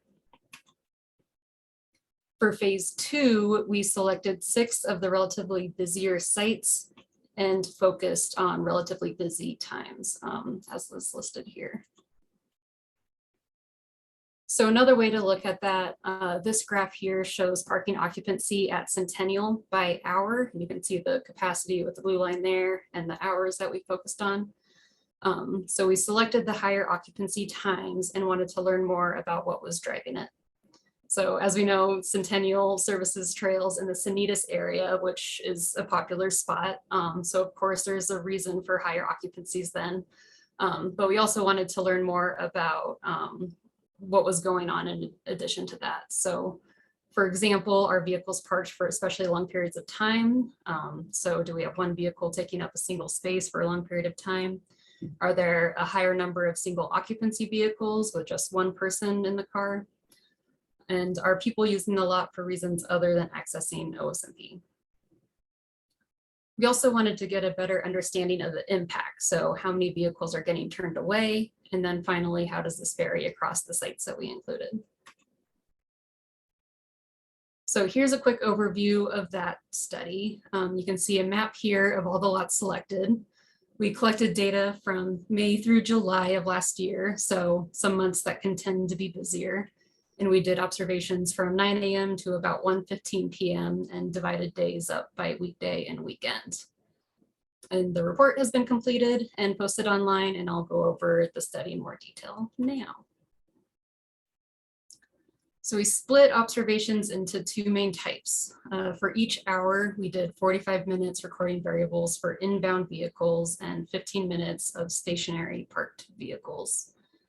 For inbound observations, we have the number of inbound vehicles and number of people per vehicle. And then the observer also recorded whether the vehicle parked or not. If parked, we recorded whether the people accessed the observed site, so the trail or picnic area serviced by the lot, or if the people went somewhere else. So for example, crossing the road, or they just got out to use the restroom and then left. For vehicles that didn't park, the observer recorded the reason. So were they turned away due to a full lot, or were they doing something else like dropping people off or using the lot as a turnaround area? For the stationary observations of parked vehicles, the observer recorded license plate numbers so we could start to get a sense of parking duration. Okay, so moving on to results, starting with parking duration. The methods we use lacked precision since we are just recording once an hour, but we can still see the amount of vehicles parked for longer versus shorter periods of time and how they compare to other sites. So as you can see here, Bobolink mostly had vehicles parked for shorter periods of time. And then at the other end of the spectrum, South Mesa had a higher number and proportion of vehicles parked for longer periods of time. So in a proportion sense for South Mesa, this represents 8% of unique vehicles recorded were there for 4 or more hours. Dowdy Draw and the Pupils Crossing were proportionally similar, with 7% of vehicles parked for at least 4 hours. So for number of people per vehicle, this was pretty similar across all the sites. Most vehicles had 1 or 2 people in them, which you can see with the lighter shades of blue there. Bobolink had a bit of a higher proportion of single occupancy vehicles at 59% compared to the other sites, which were somewhere in the 40s. And then I'll walk through this graph as there's a lot going on. It shows inbound vehicles by location and then essentially what happened after it entered the lot. So the dark blue shows vehicles that entered the lot, parked, and accessed the observed site. So it's what we might think of as the typical or expected scenario. This happened most of the time at Bobolink and most of the time, but to a lesser extent, at Flatirons Vista. The light blue shows vehicles that entered, parked, but did not access the observed site. We can see there's a higher proportion for Dowdy Draw, but we do know that these are mostly people who are crossing over the road to go to South Mesa. The People's Crossing also had a higher proportion of light blue, so this could be people using it as a park and ride, going to Pearl Street, Eben G. Fine Park, Boulder Creek, something other than accessing the OSBT trail there. The dark red are vehicles that were turned away. So we can see Centennial has a relatively high proportion of turnaways. Dowdy Draw also had a high proportion, but as I mentioned at the beginning, the El Dorado Canyon State Park checkpoint was in place. So many of the vehicles are routed through Dowdy Draw when they were turned away from the park, and it's not always apparent if their intended destination was the park or Dowdy Draw. The light orange at the top represents kind of all the other cases, the drop-offs, pickups, people using the lot as a turnaround area, and the proportions were pretty similar across the different sites. So quick overview of results. South Mesa had a higher number and slightly higher proportion of vehicles parked for 4 or more hours. Bobolink had a slightly higher proportion of single occupancy vehicles. At the same time, we also know it had a higher turnover with vehicles parked for shorter durations and had fewer turnaways. So something to keep in mind there. Dowdy Draw and the People's Crossing had the most vehicles parked for reasons other than accessing the observed site. But for Dowdy Draw, this was mostly people crossing over into South Mesa. Centennial and Dowdy Draw had the highest proportion of vehicles turned away. Dowdy Draw, again, was a caveat that it had the El Dorado checkpoint there. Flatirons Vista didn't stand out much from phase 2 of the study, but it was more notable with phase 1 occupancy, with vehicles parked in the horse trailer parking area. So you can see in the graph here, when the lot is over capacity with the red 75th percentile going over the blue capacity line, that's when we're seeing vehicles parked in the horse trailer parking area. So this isn't unique to Flatirons Vista, but it stood out as a site where it happens relatively frequently compared to other sites. Right, so those are the 2 studies, but we also have some other data collection efforts going on. So we're currently collecting data along the Flagstaff corridor to compare nighttime use to data collected during the base time occupancy study. That will be shared with OSBT next year sometime. We're also collaborating with other agencies for OSMP adjacent areas such as neighborhoods. So an example of this is with Community Vitality and their residential access management program, in which they're assessing residential blocks within city limits that may benefit from mitigation. Some information on this was shared with OSBT, I believe, last month, and then there's some more to come with that.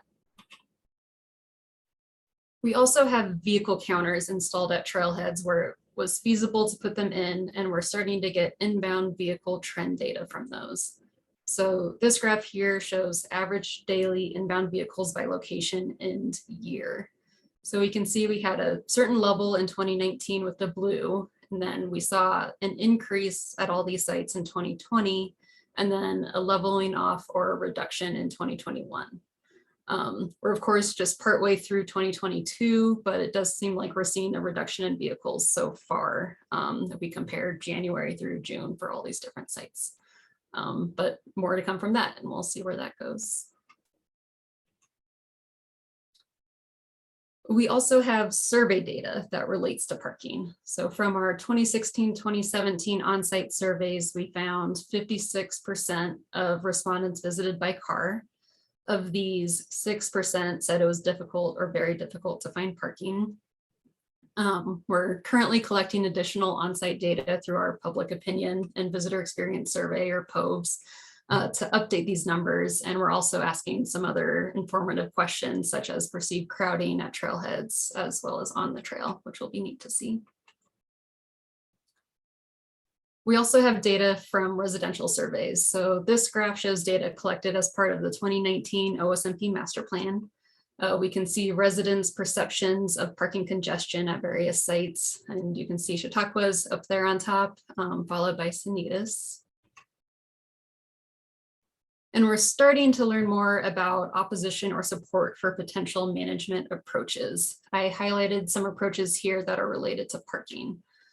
So shuttles overall had overall support from residents, with 80% saying they support or strongly support them. Dispersing use by adding amenities had overall support at 70%. It was a bit more split, but slight overall support for closing lots when they're full at 55%, and overall opposition for charging for parking at more trailheads at 59% oppose or strongly oppose. But this is just one look. This is one residential survey and the first look at some perceptions, and we'll have more information pretty soon with the current on-site survey. So potential applications, just a quick reminder that the purpose of these parking studies was to collect baseline occupancy data for phase 1 and then exploratory data surrounding congestion for phase 2. So they're not linked to any decision making, but there's still some potential applications that can help. They can help inform, and they can help us build capacity to monitor any future change. So I'll briefly go over some of these. Some examples include providing pre-arrival information such as web cameras or occupancy data. A lot of these could help visitors better plan their trips or manage expectations. We could modify use spatially or temporally, so shifting time or location of use. We could expand multimodal access. There's a lot of different approaches for this, including shuttles or expanding bike lanes. Encouraging ride shares. Some creative things could be done for these, including discounted services or discounted parking. Modifying regulations or enforcement, such as parking fees or time restrictions. And redesigning trailheads. So this could include either increasing or decreasing lot capacity, depending on our objectives. So there's a lot to consider here for these, and they're just food for thought for now. Some acknowledgements. These were very big studies, and I want to particularly thank the Human Dimensions team listed here. Dion, Colin, and Heidi provided lots of guidance, logistics, and support, and lots of data collection from Katie, Chelsea, Dom, Josie, Libby, and Pete over the last couple of years. And many others also helped. We had trailhead closures, signage, science review, so big thanks to a lot of those groups. And finally, some key takeaways. We now have some system-wide baseline parking occupancy data for the first time. We have a better understanding of causes and impacts of congestion. We're doing ongoing data collection through counts, surveys, and collaborations with other agencies. And we're now better prepared to monitor change. So if we choose to do something or something external happens that could impact use, we now have better capability to measure impacts from any of those changes. And that's what I got. So I can open up for questions or discussion. Anna, this is just really useful information analysis. Thank you. I was wondering with Flatirons Vista, I was surprised to see that the average was only 51%. So I'm just curious, how do you count it when people park? How do you count somebody who has parked in the horse trailer lot or section? Do you count them as, yeah. For the occupancy? Yeah. Yep. Yeah, so if they're inside the formal lot, we would count them whether they were like legally or illegally parked. So that's how we kind of see it go over capacity. A few times it went over capacity or when like vehicles are kind of crammed in, so there's more vehicles parked than the number of spaces that are really available. But then if they're parking outside of a designated space, like a horse trailer area, that's included as a vehicle that's parked there, even though it wasn't a designated spot. Right, so then the, like the section that's the horse trailer, I don't know what you consider like the capacity there. It's a truck plus a trailer and maybe that's like, I don't know, 8 spaces or something. But it's kind of the same area as the that's allowed for cars. So I see that you could end up in theory with a skewed kind of number there, but I'm just amazed that that's only 51%. Another question is, or just a question that was a comment, but a question, do you think that, oh, I lost that question, sorry. It'll come back to me, somebody else can go. Sure.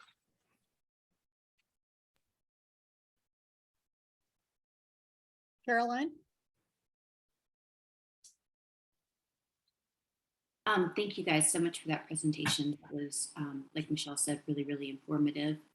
I especially really liked the idea of your pre-arrivals, maybe having a camera so people can log in and check ahead of time to see if the trailhead parking is full or not. I thought that was a very easy way to solve that problem of a bunch of people needing to be turned away.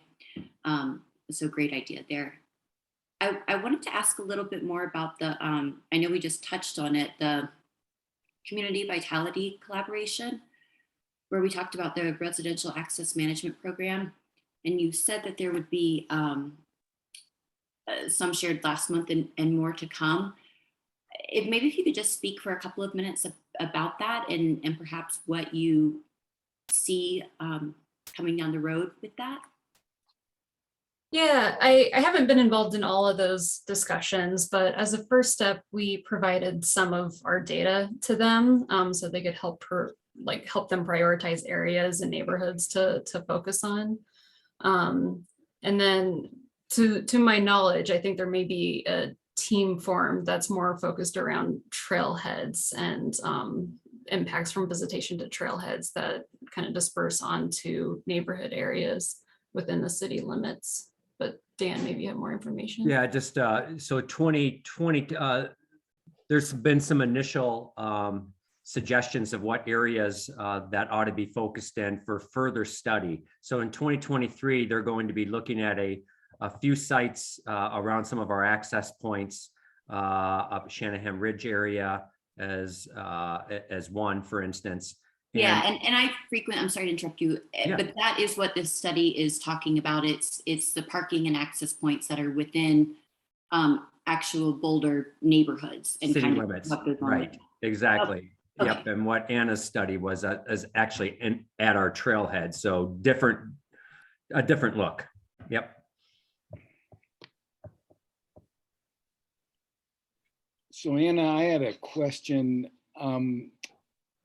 Are are we doing any correlations between, and I'm thinking of Chautauqua and, Dowdy Draw, South Mesa, as it relates to some of the alternative transportation options? And are we seeing, when lots are full, or, is the van service, like at El Dorado or Chautauqua, is that showing, reflecting that? Or are we seeing kind of, we talk a lot about, other options, but I guess it would be interesting to know how successful those really are in providing additional access to the trailheads.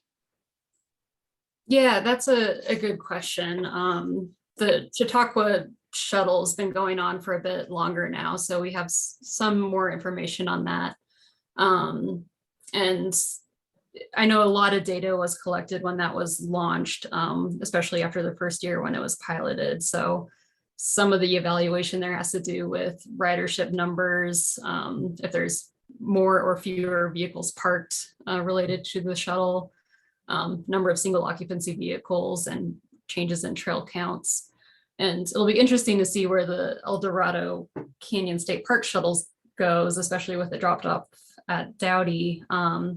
So to try to prepare for that, we have some additional trail counters installed there, so we can see how use is changing, especially when the shuttle's going on and dropping people off. And then I believe they're also doing data collection via a survey on the shuttle. I think Boulder County or the state park is doing that. So that's relatively new. So I think we'll still get some more information there, but it'll be interesting to see how that goes. Yeah, great, thanks.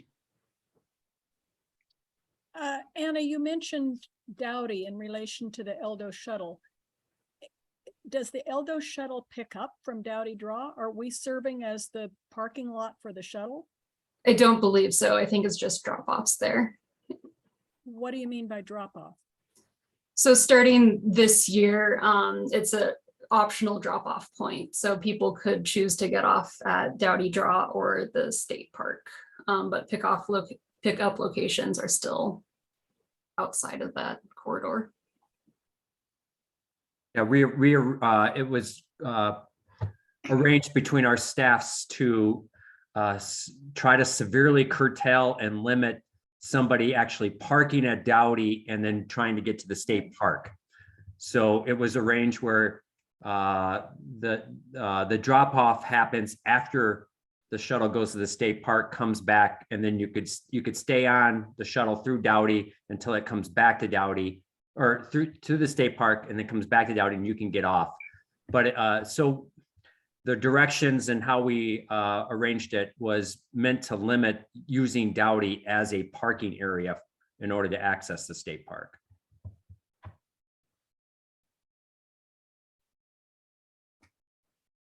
I guess I'm confused about why the state park shuttle is using Dowdy. Isn't the other way around? We're using the state park shuttle to get people to Dowdy. So yeah, if somebody parks at one of the designated spots, there's one in town and one a little bit closer to El Dorado Springs Drive, you do now have the option to stay on the shuttle and eventually dropping you off at Dowdy Trailhead. But with the Dowdy, the way that I see the data, Dowdy is not an oversubscribed trailhead parking lot. Right. It's, for this purpose, it's probably Dowdy / South Mesa as a way to look at it, because we know a lot of folks that come on to Dowdy, cross the road and use, but looking at the design of South Mesa and the safety issues, we felt Dowdy was a more comfortable area for a number of reasons for that to actually be the drop off rather than South Mesa. So we're not collecting any data about what's happening there, I gather. Well, I think Anna pointed to a few things. And I know, Francis, you popped in too, and I know you're up to speed on this. So, but yeah, we are collecting some data on it for sure. And I actually had it on our list, Dave, 2023 stuff to report out on. I put Aldo Shuttle data. So yeah, we'll definitely be able to learn some things. My question has to do with the People's Crossing trailhead parking. That's the data that stood out to me. I'm wondering if staff, how staff perceives that. Was there a particular aspect of it that stood out to you? Yeah, everything that you said in the report about it. Uh-huh. I mean, every time you mentioned it, it raised another question for me. And my question that I wrote in the margin is, does staff perceive any of this as a problem in terms of what's going on at the People's Crossing parking lot?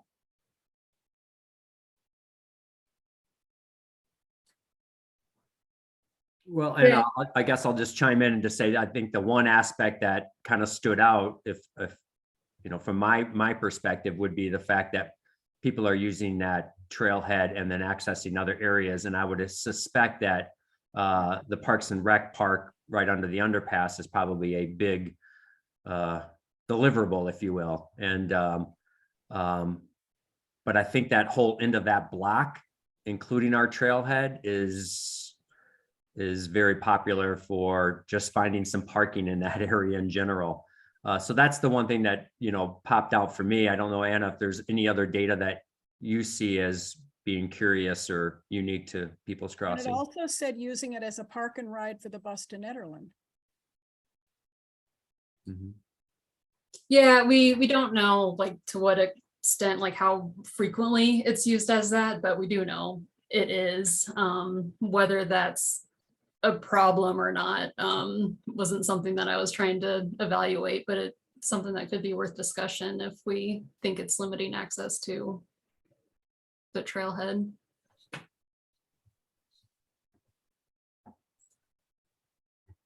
The other question that I had has to do on the first page. You list 3 of the master plan priorities. Mm-hmm. I wanted to hear you talk a little bit more and explain what developing a learning laboratory approach to recreation means to you.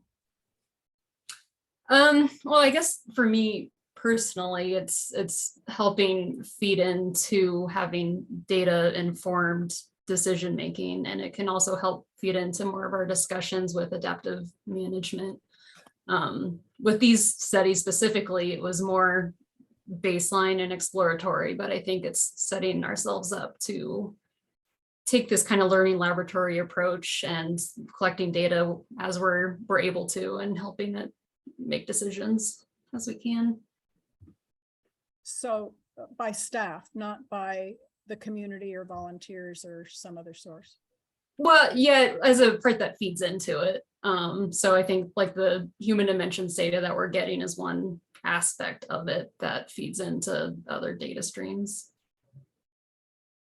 Do you have any plans for involving members of the community or open space users? Yeah, our main form of doing that is through our on-site surveys, and then occasional residential surveys is how we often get our input. And then this will probably be still human dimensions driven, right? With, yeah, that aspect, right? But then once we get more into recreation planning, I'm sure there's going to be involving discussions about that. And then, you know, depending on the topic area, there will probably be other forms of public engagement like meetings and other things. But a lot of what we do is the on-site surveys to get those inputs, and that can evolve based on topics as they come up as well.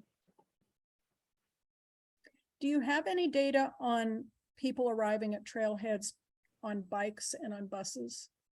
Mm-hmm. So from 2016-17 is the most recent one. Buses, I think, were pretty low, and then bikes were one. Also, let's see. We have vehicle was 56%, walking or running 34%, bike was 9%, bus was 1%. And then we'll get some updated data with the POVs on-site survey, but it's been fairly stable over time proportionally. So this is just self-reporting data. Yep. Besides Chautauqua, do we have another parking lot that does electric vehicle charging? Or do we have several? There were discussions about it at one point about installing them, but to my knowledge, I don't think any outside of Chautauqua have been installed. There's an EV charger right by the Ranger Cottage Yeah, for the public. but I think that's the one. I don't think we have them at any other trailheads.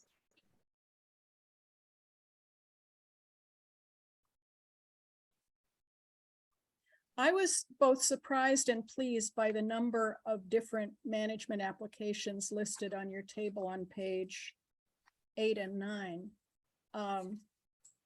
And I think that's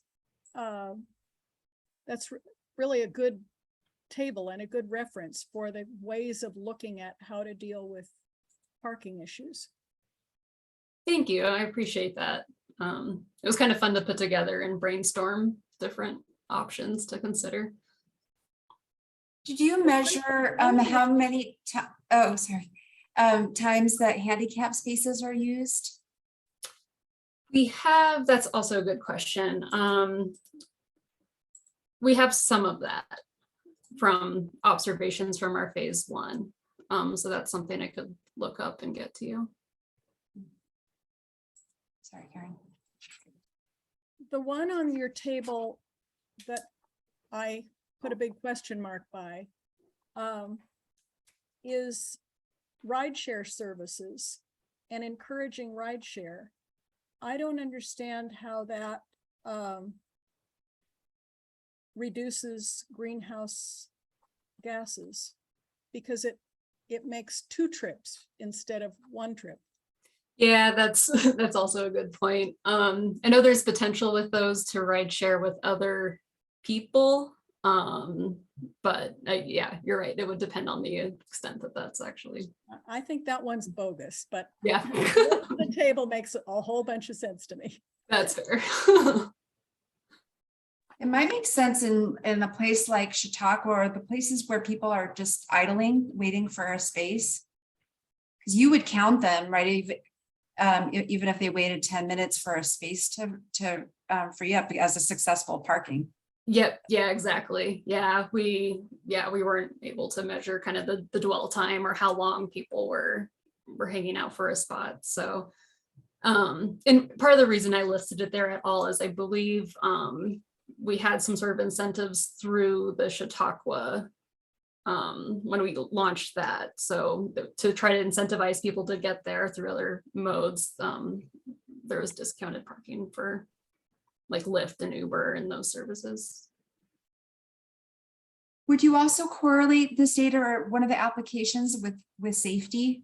I remember in the discussion last year, you're thinking of some of these trailheads or parking lots you would redesign and that could expand the footprint or shrink the footprint based on what the utilization rate of the parking lots are and really just overall safety. Because if people are, in the example of Chautauqua, people were doing laps all the way around until they finally found a spot, which is not safe.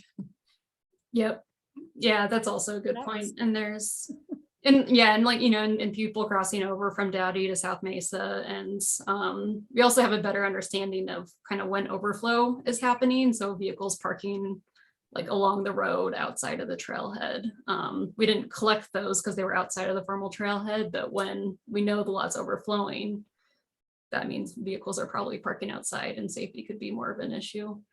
And I'm thinking of Centennial too, with vehicles parking around, and that can be a busy kind of entry and exit there too. I see Jeff jumped on too, if you had something to add. Oh, no, Anna, you did a great job responding.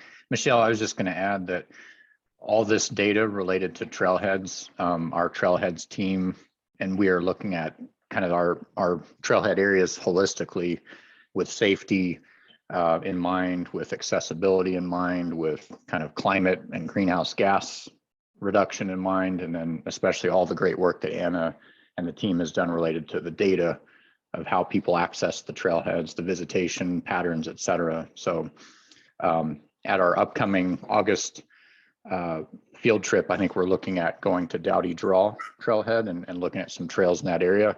But we also plan to give the board a few bullets of information and a few ideas about some of the work we're doing there. We can go into a little more detail during that field trip. And we're looking at all the trailheads pretty comprehensively, like I said, through all those lenses of different goals and objectives, whether it's better EV charging, et cetera, to just make the trailheads a little more data driven, like Anna was talking about with that learning laboratory. So just want to add that too. Thanks, Jeff. Any other questions or comments?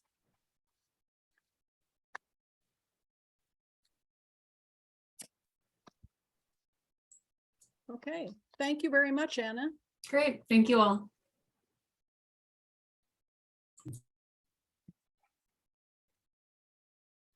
All right, thanks, Anna and HD team. Appreciate all that help. So we're going to turn our attention over to one of our work groups that it's been a little bit of time since we've been in front of you. They're a very busy group. We had them down of doing a presentation later in Q4. But Karen, as you know, we had to do a little bit of reshuffling for some of the agendas. And plus there are two areas of the work within the Rangers that have sort of really recently come to fruition. And so we wanted to spend a little bit of time talking about those two areas. And that is the Rangers completing their strategic plan, as well as having their hands on a new data collection tool. So really tonight, if you put Rangers on the agenda, we could have a 3-hour meeting on Rangers, right? We could go into one of their service areas and really dive in deep. When we get a full calendar year collection of the Raptor information, there's a lot there that we could talk about. But really the purpose of tonight is to sort of wet your whistle a little bit, to talk about the strategic plan, and then to also just to daylight the fact that we do have a new handheld app that's out in the field being used, what we call Raptor, and what that's going to be allowing us to do. It's a little bit like what the HD presentation previously is. We're able to now kind of establish more baseline data of what we're seeing, what Rangers are encountering, how they're spending their time. And then after we're able to have a full calendar year of 2022 using this new system, we could then look at that data and see what we've learned, see if we need to adjust anything from in terms of Ranger, how Rangers are out in the field, or what we learned from that. So it's going to be a great opportunity. But tonight's purpose is really to introduce you to what we call Raptor and introduce you to the new strategic plan. And so we've asked Burton to kind of put that together. But before I turn things over to Burton, I'm going to introduce Janelle Freeston more formally, because Janelle has recently been named our interim Deputy Director of Community Partnerships. And Mark Davison used to fill this role, as most of you know, and Janelle assumed that role in the past 4 weeks or so. She's getting her feet wet, but Janelle's been with the department for over 20 years already, and has worn many different hats for the department. And we're super, super pleased to have her as part of the director's team and joining the deputy team for OSMP. So with that, I will turn things over to Janelle. Thank you, Dan. Congratulations, Janelle. Janelle started when she was 10 years old. You're so kind. You're so kind. So yeah, no, thank you. And yeah, trustees, I'm pleased to be able to serve in this role and in this interim role, looking forward to it. And yeah, tonight we're really excited to, as Dan said, to share. Burton's going to be sharing the Ranger strategic plan and the Raptor patrol capture data. And I just want to take just a minute to say, you know, I've been able to see firsthand how this type of work, taking the master plan and then from the master plan, creating these specific work group strategic plans are really serving CCMP. So, you know, later you'll be hearing again later in the year from Lisa Deeroff and the education and outreach team. They've also developed a strategic plan. The volunteer service learning and partnerships team is in process of developing one. And I've also helped with the citywide volunteer cooperative in developing a plan. So, you know, the idea is that this did take many months, lots of staff. Burton will talk more about that, a huge team effort. And really it'll be a living document to be able to serve that team as every year when they go into their work plan cycles to be able to help prioritize the work ahead. And as Burton will share, and as Dan mentioned, there is a lot that the Rangers have on their plates. And so we hope that this is really informative for you tonight. And thanks again for welcoming me. And now I want to pass it over to Burton. Thanks, Janelle. Good evening, everybody. Glad to be here with you. Yep, good, great. Thank you, Leah. Thanks for supporting us. And there it comes. All right. You can move right to the next slide, if you would, Leah. So tonight, we'll be taking a look at the Ranger staff itself. Just a brief introduction for you. It may have been a while since you've seen us out in the field, or just a bit in general about our team. And then we'll dive into the strategic plan, which encompasses the services, functions, and the initiatives pieces of it. We'll jump into the Raptor data and how that is operating. Take a look at our next steps, and then make sure we have time for questions for you. So really, when you think about the, next slide, please. When you think about the Ranger team, we're made up of 19 full-time, 5 seasonal Rangers, and our full-time Rangers are Colorado peace officers. They go through the same rigorous law enforcement training as police, sheriff. 2 of them currently serve also as specialists supporting our operations and naturalist functions, and those are Arian Hampel and Dave Gustafson. And then we're also supported by another operations specialist in Katie Kissel, who you will hear more about later with her efforts with Raptor. Next slide, please. This is the most current slide of our team. There's a few people missing, but you can get a chance to see who we are. It's a great bunch. We're dedicated to public service and really aware of the great responsibility that comes with it. We don't take it lightly, but that's a great bunch. As you can see, we do wear many hats. Next slide, please. Really just want to touch briefly on the last couple of years have created some incredible challenges for us, major public safety events, and that you're aware of, and not sure you know that your Rangers have been in the midst of many of them. And so here you see Brian Litwin. He's receiving an award from Sheriff Pelly. That was for his role in helping someone in the Flatiron survive a crisis. Rangers have been recognized by many agencies for their expertise and professionalism. So rest assured that your Ranger team is representing the department at the highest levels. Next slide. So tonight we're going to touch briefly on all of the services that Rangers provide. And in my letter to the team in the strategic plan, I focused on these critical thoughts, and I just wanted to share them with you tonight. And it's really all about, we need to know the system and be the authority of the resource and able to best interpret it for the people that come here. So knowing what those resources are distinguishes us as Rangers. And our goal is to spend as much time learning to be a naturalist as we do training for emergency services. So that's a tough ask based on what we're faced with, but we're going to keep trying to do that. So next slide. All right, we're going to move into the details of the strategic plan now. Next slide. And really, it's taken many years of work. It's involved many staff, a lot of input from our partner agencies in our relationships, partnerships.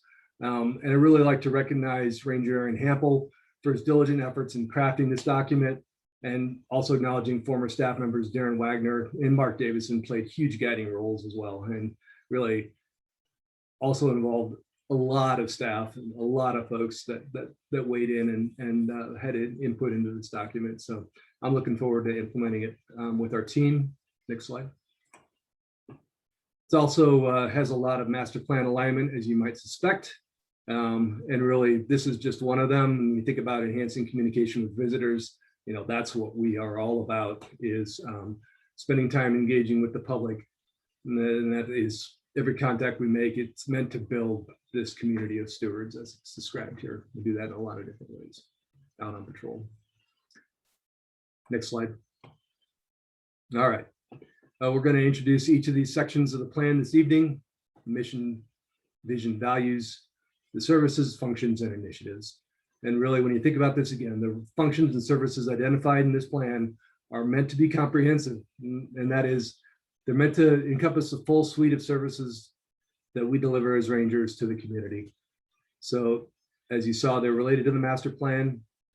And Raptor, as you will learn, is just one source of data that we can use to quantify the movement of rangers in the system, and really take a look at how then we're going to implement the strategies and achieving the outcomes that are described in this plan. Next slide. So walking through within the vision, mission, and value statements, you know, you're going to see an emphasis on customer service, stewardship, partnerships, and resource protection. Our mission is, as you see there, serving the people, protecting the land. It's a daunting task, and one that has been taken up by many individuals, including our recently departed operations supervisor, Rick Hatfield, there you see on the right, and then some other guy that you might see talking to you right now. But from long ago at the Ranger Cottage, and I'm glad to say that Gretchen Bolivar has risen to the challenge of being our next operations supervisor. Next slide.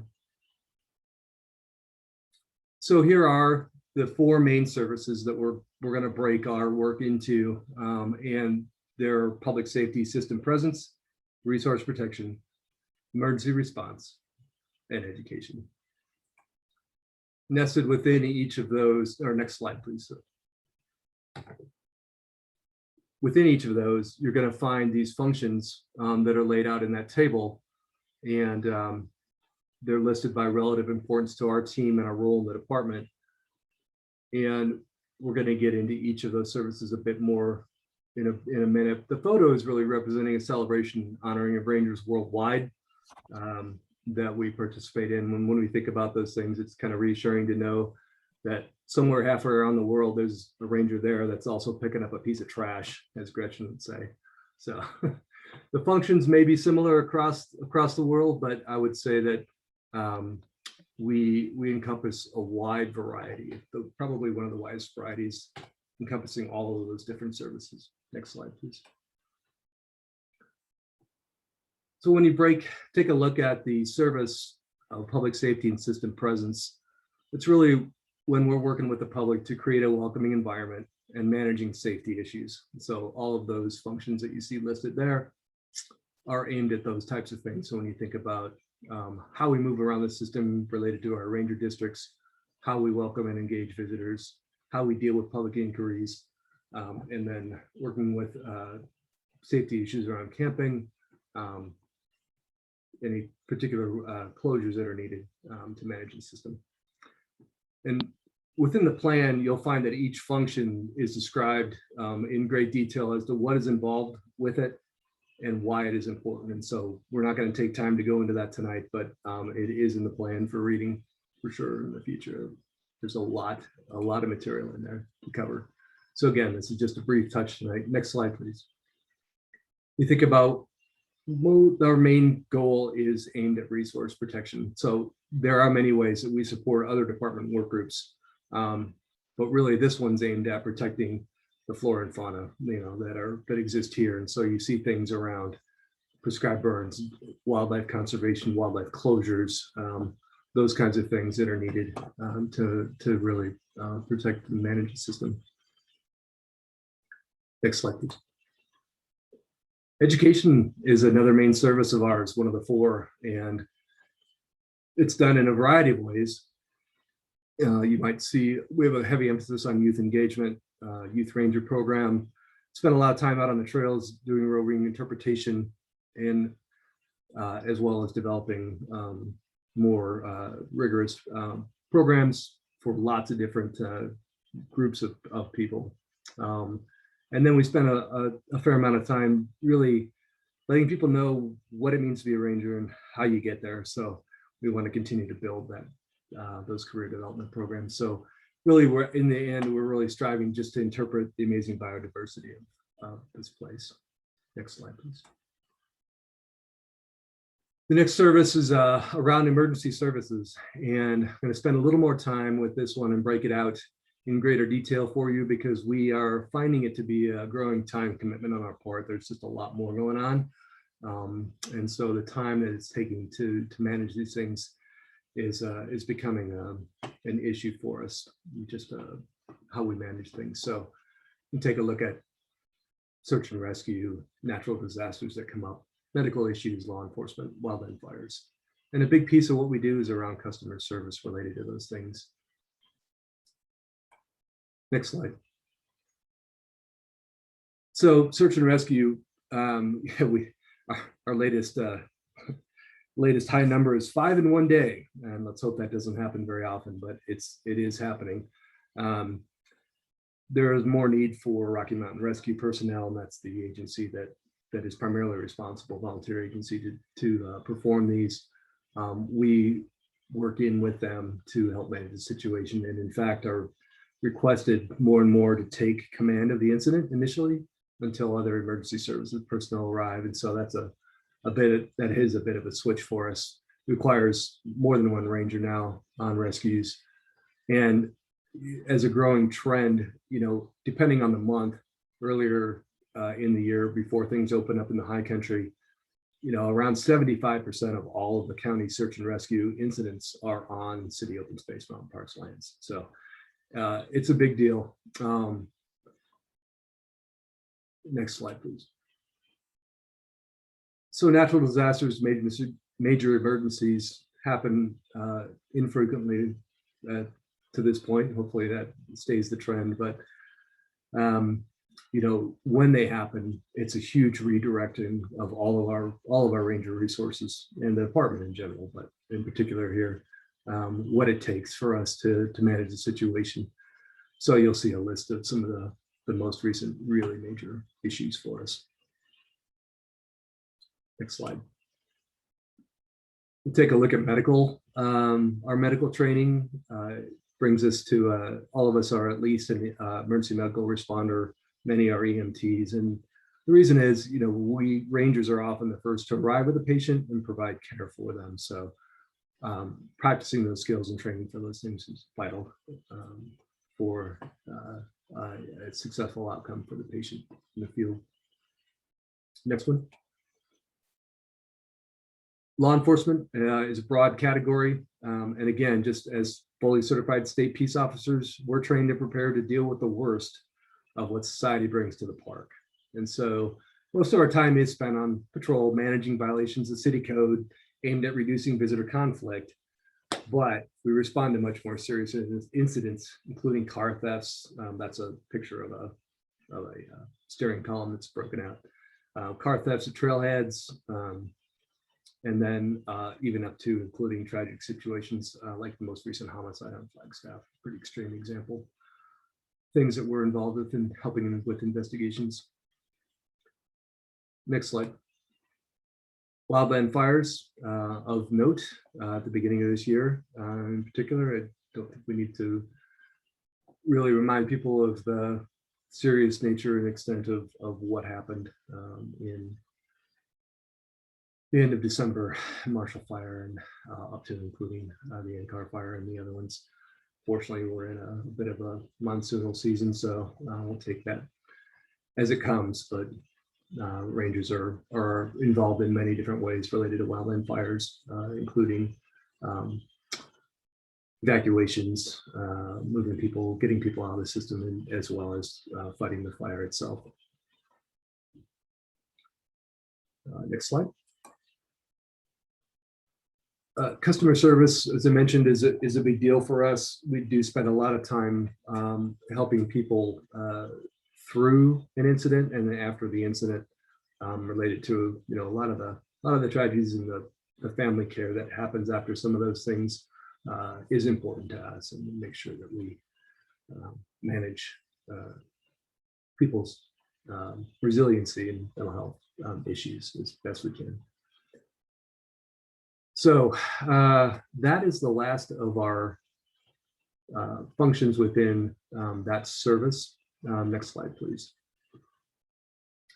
We're going to dive into some of the initiatives that we have generated in the plan. And I'm just going to highlight a couple of them. There's a pretty good list. A lot of things to do, a lot of things to work on. One of the main ones we do want to focus in on is this presence on the land concept, really just around how do we engage with more people more often in really meaningful ways. And so one is, you can see listed there, we do plan on starting starting up the Mounted Patrol program back up. So things are a little delayed, but we're going to get there, and look forward to having that presence on horseback on the trails again. Next slide. We're going to jump into Raptor in the reporting of our patrol movements in just a minute. I also wanted to touch in on another big change for us, and that is the state law is requiring all peace officers to wear body-worn cameras. And we're looking forward to the transparency that brings. One of those things that requires a lot of support from our RIS group and other departments in the city to make that function. So we're going to have those in place by the end of this year. And so we expect to see us with those on our uniforms. Next slide.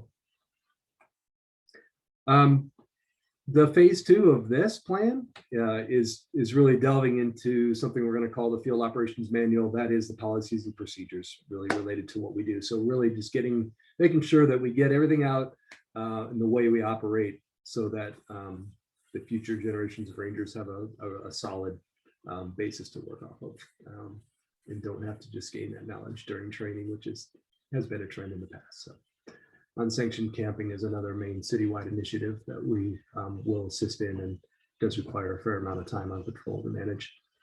Search and rescue, you see listed out there as well, and that's just around the training, some of the additional training that we'll need to keep our staff up to speed on current operations.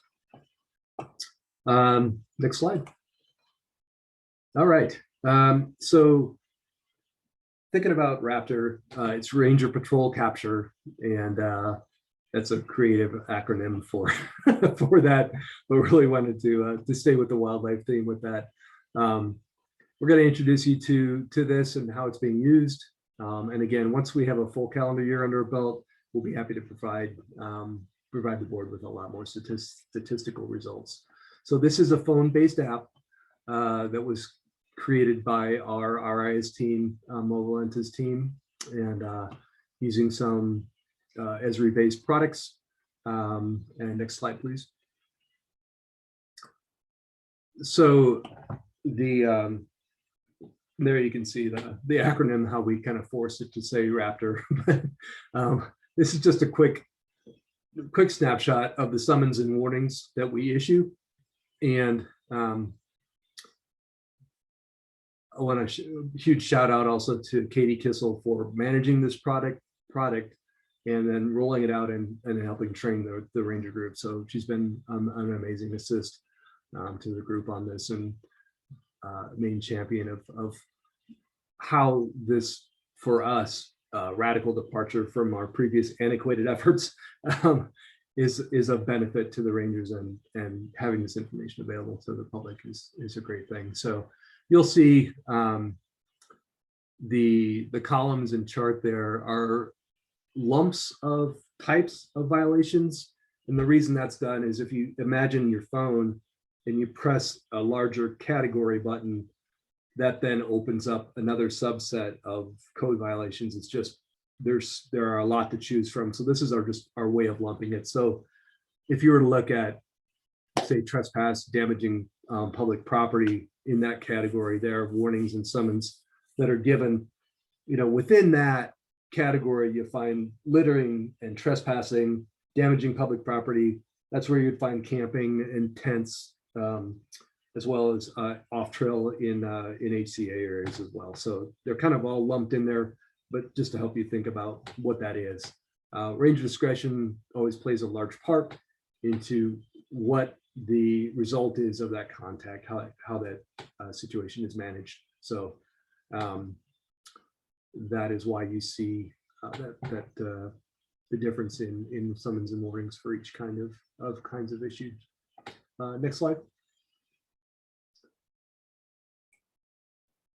So this really is just a snapshot of how rangers move around the system and how far we've traveled. So there's going to be a lot of refinements to the system as we learn more, but the geospatial component, it's a vast improvement in understanding how we patrol. So it's a game changer for me and for the team. And you can see the rough numbers there. Spend a lot of time on foot and a lot of time in our vehicles getting to those places and moving around the system. Getting to search and rescues and those kinds of things. So you may be in one area, you may get called to these, to an incident in another area. So that's why you might wonder about the vehicle travel. Next slide, please. All right. So there's a dashboard associated with this, and this is wonderful for rangers to take a look at, and really gives you a good sense of our time allotment, the certain types of activities. You can see listed out in the bar graph there. The pie chart is just showing again the types of contacts that we make, and that map is, and this is live data, so you can see as people either issue a warning, a summons, make a contact, it'll pop up on that screen as you enter the information in your phone, and then how we move around the system then is shown on that map as well. So it is a big change for us and a great tool. All right, next slide. Really just wanted to end on kind of the next steps. So really our goals here is to build some baseline data from this Raptor to get a sense of what's happening, how we're moving around the system, and how do we get better about those types of things. So developing objectives and indicators be an important thing. And following through on those strategic initiatives, we talked about these: presence on the land, the body-worn camera deployment, that field operations manual around policies and procedures, and again, our ongoing assisting citywide efforts related to unsanctioned camping. So just a few of the many things that we're working on. So with that, next slide. We'll take any questions that you have for us. Thank you.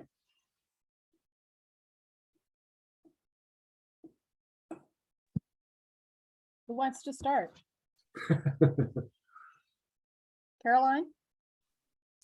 Yeah, thank you so much for that presentation. It's good to see you earlier than we might have hoped for.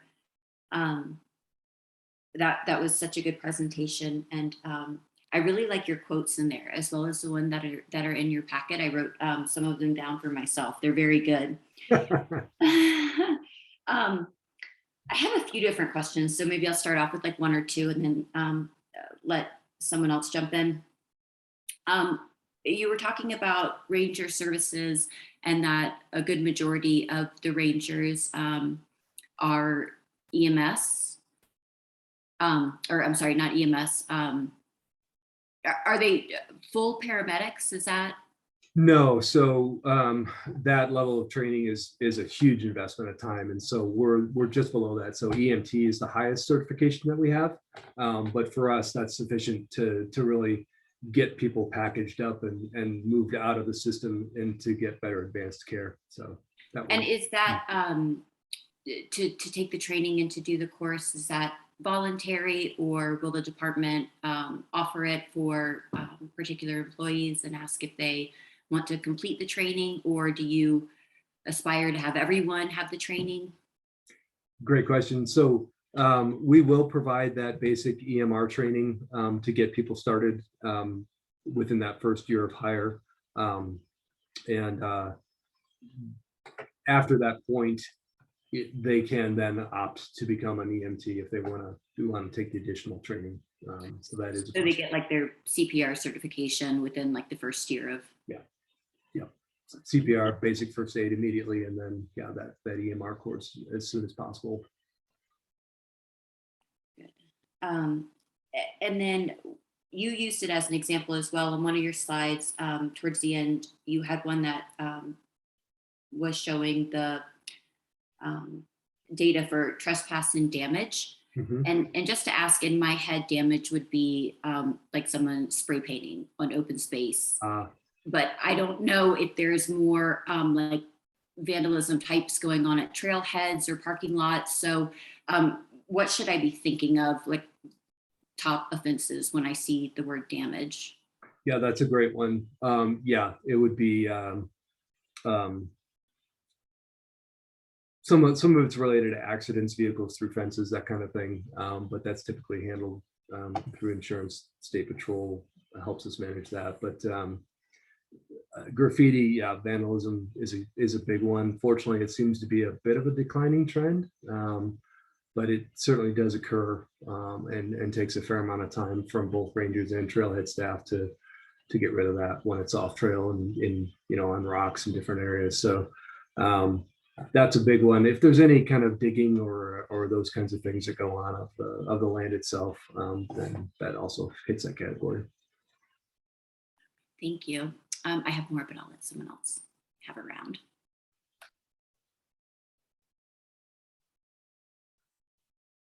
Who's next? How do the, we're talking about the medical certifications. How do you, when you do the handoff to like Rocky Mountain Rescue, when somebody gets in trouble climbing there? Right. So depending on the nature of the injury, right? So some of those things we can manage if it's an isolated ankle injury and those kinds of things, but eventually you're going to get a higher level of medical level of personnel arriving. So either a paramedic or like RMR has, emergency medical docs and those kinds of things. So we'll hand off, we'll transfer that patient care to the highest level of authority there on scene. And then we'll transition to other roles in search and rescue. So we might start with patient care, move to assisting with the litter evac, perhaps closing down the trails in the area to help that rescue go on.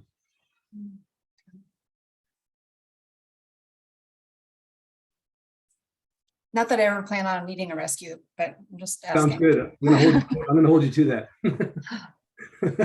Burton, Yeah, just to I like go thought off that of was that, going to if give you you have the that perfect. scenario. Oh, was someone else talking? I Wait. thought that was going to give you the perfect opportunity to tell about the new award that you created. I ran into some rangers at the Chautauqua cottage, the ranger cottage. I don't know, I guess it was last month. And they were all gathered there to give an award for exceptional action on the part of an OSMP visitor to a young woman who happened to be an emergency room nurse who heard somebody moaning after hearing a fall. And she went over and spent a long time stabilizing this person, treating them, calling OSMP, getting the whole crew that you just heard about, Michelle, on the scene. And the Rangers decided it was such exceptional performance on her part that they created a new award for exceptional action by an OSMP visitor, and they were giving it to her that day when I happened upon the whole group up at the Chautauqua Ranger Cottage. And in my mind, I tell that story because in my mind, it points out how creative and innovative the Rangers are, in my opinion, every day in addressing what's going on and how to encourage the right kind of behavior on the system. So thank you to you, Burton, and your whole crew. You're welcome, Karen. Thanks for pointing that out. Yeah, we're really blessed to have that kind of support from the public in the system, and just amazed by that person's actions. So yeah, thanks for calling that out.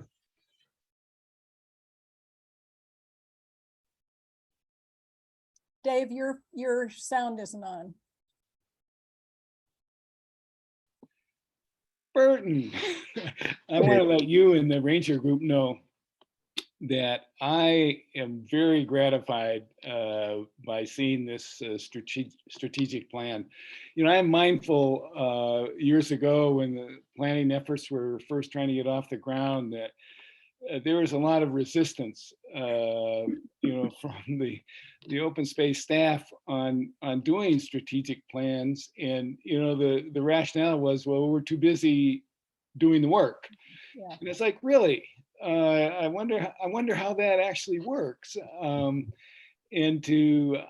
thought this plan was an excellent example of a work group getting together and assembling, you know, what it is exactly that they do and what it is that they're focused on doing in the future. And I think one of the other reactions that we got early on was, well, you know, we think consultants, we don't think we have the expertise or the capabilities of doing these plans. We need to outsource them. And my feeling was always that the work groups knew the work that needed to be done.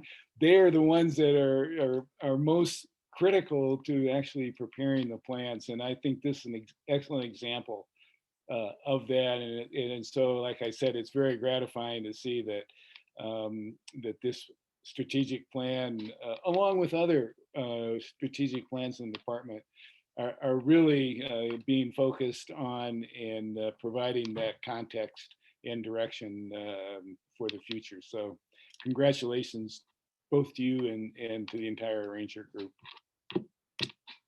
Thanks, David. Great to hear. It was definitely a huge effort and a huge learning curve for me as a project manager. Right. So Burton, here's my question. Okay. You verbally and with your slides, and I, in reading your report, have listed everything from interacting with the public, search and rescue, training, homelessness, camping problems, new technology, onboarding the temporary ranger program, preparing a minimum of 2 presentations each year for the public as things that you're going to increase. I want to know what you're going to decrease. Or are these people working 24/7? Not yet. We'll try and You're avoid. not decreasing anything? We'll try and avoid the 24/7. Oh. But they are on call as well, quite a bit. So there's a fair amount of time that's required of us, in addition to our standard 10-hour days. But that is kind of a state. This plan is both a statement of current effort, as well as what we anticipate. It's acknowledging the current trends, especially the growing around search and rescue and that time involved in those. That's kind of our biggest block that we need to evaluate how we're going to manage that moving forward. So everything else is kind of the time commitments are relatively stable to what we've been doing, if that makes sense. Yeah, so we've always given some programs, some rangers more than others. It's just, again, some of those numbers are just quantified now. It's just a little more clear expectations, especially for new staff coming in, as well as just for those of us that have been around a while. Just so as you spend more time on search and rescue, you spend generally less time on foot patrol. Yep. And so Karen, that leads me a little bit to an earlier conversation today of how we could deploy our volunteers and our outreach staff and education staff in ways to help support that. So the answer may not be going to 40 rangers by 2035, right, but it may be, how can we increase the effectiveness of our volunteer programs? How can we get our support our outreach staff so they're on the trails more? So piloting the outreach ranger program this year is a great example of that. Our temporary ranger program is as large as it's ever been. So, you know, looking at that, those five positions in the future of that. So for us, it's, you know, it's a ranger staff is a big commitment for not only the ranger, but for the city organization. It's a tremendous commitment. So the answer isn't always, let's add 10 new rangers. I mean, an answer could be, we need a new ranger right now for this particular purpose.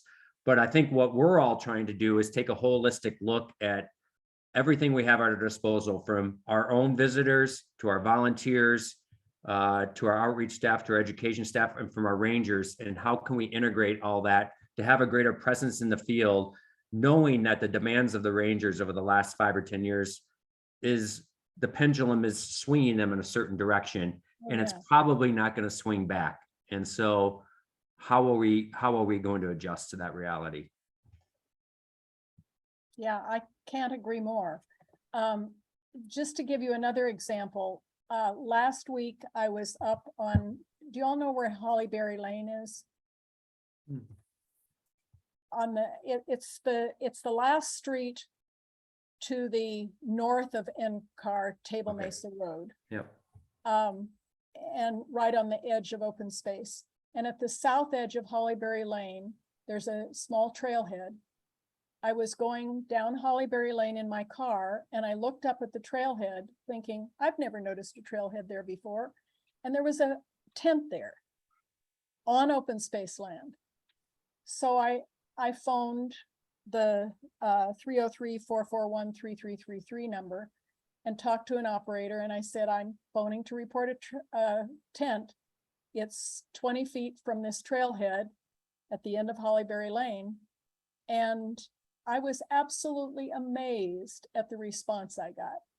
Within 5 minutes, Brian had phoned me, one of the rangers had phoned me, said he understood that I had, this was on my cell phone, understood that I had reported a tent. Could I describe where it was? So I told him where it was.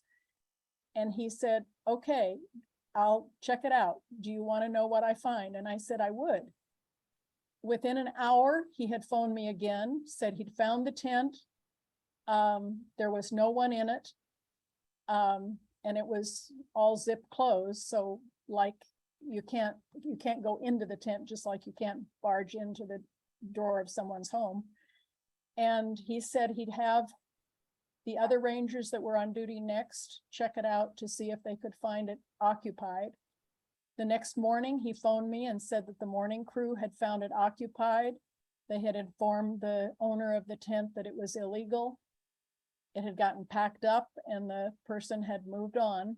And so the tent was gone. But I got 3 phone calls from the rangers following up, and I knew exactly what had happened. And I think if more people knew that there were that kind of response, I think it's essential for all the reasons that Dan just said, that all OSMP visitors take a role in being the eyes and ears that let the rangers know what's going on out of the system. Because obviously 19 people spread over 40-some thousand acres and, 50-some miles of trail, it's not possible for them to see everything. So I keep spreading the word, but I think we ought to have a system-wide effort to spread the word, to let the public know that they should be phoning that number when they see something awry, so that more of that can happen to help out the rangers with this incredible overload of tasks that they have to do.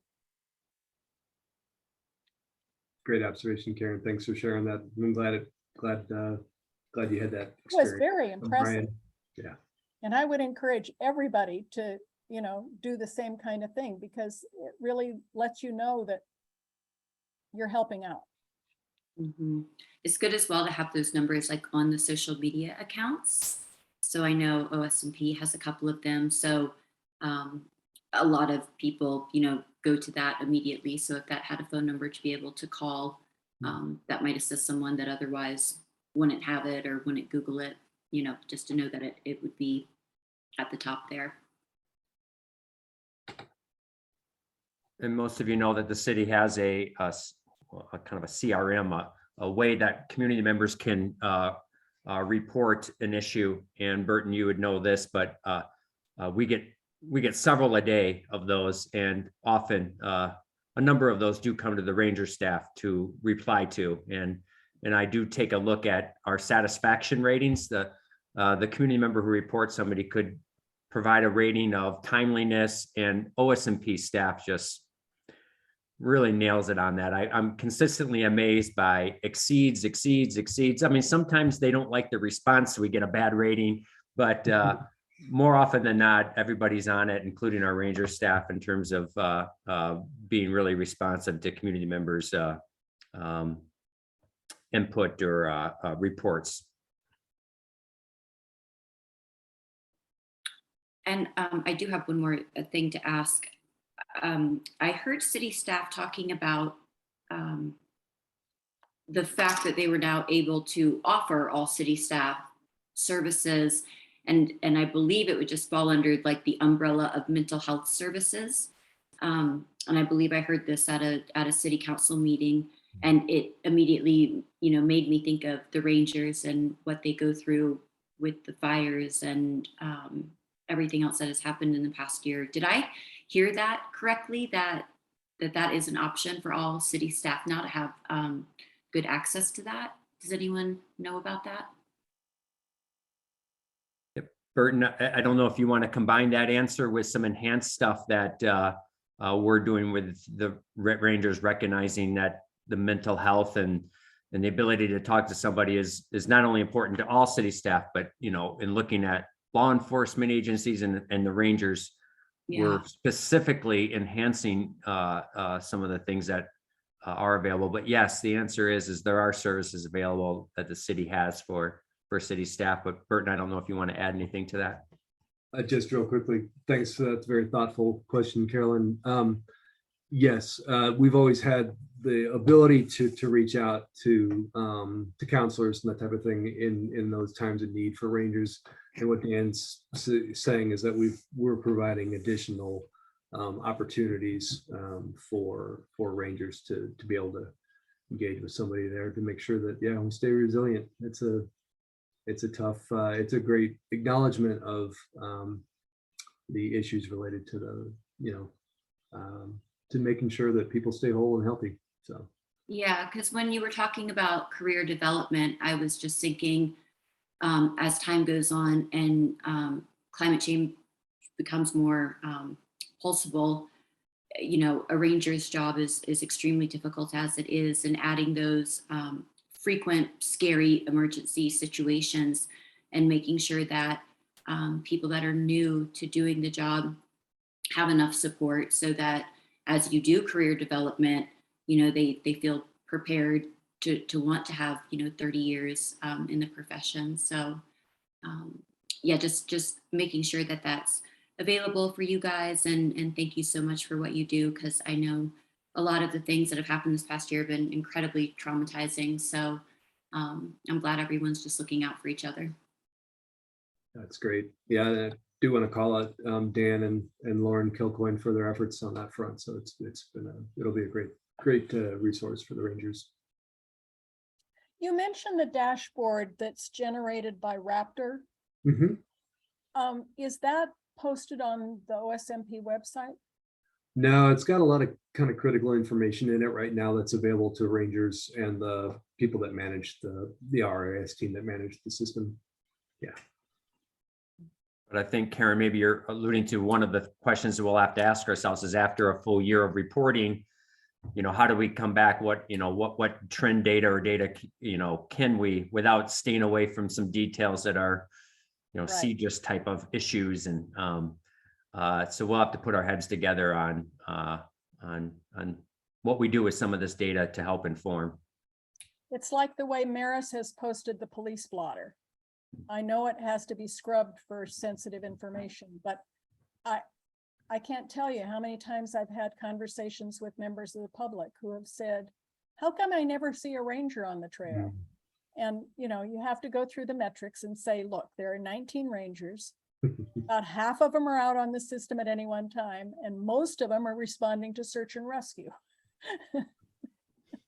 So what are your chances on 40-some thousand acres of land running into one? And I think it would help the public understand what you do and how you're occupied, to be able to see some of that kind of data. Yeah, it really tells a story. Yeah. Yep, thanks, Kelly. yep. Yep. Okay, any other questions? Thank you very much. All right. Thank Take you, care. Burton. I know that this was a welcome. big lift, getting this presentation set and everything else that's on your platter. So hats off to you and Janelle for helping to prepare this, and pass my thanks along to the Ranger staff as well. So really appreciate that. Great Very job. good. Thank you, guys. All right. Good night.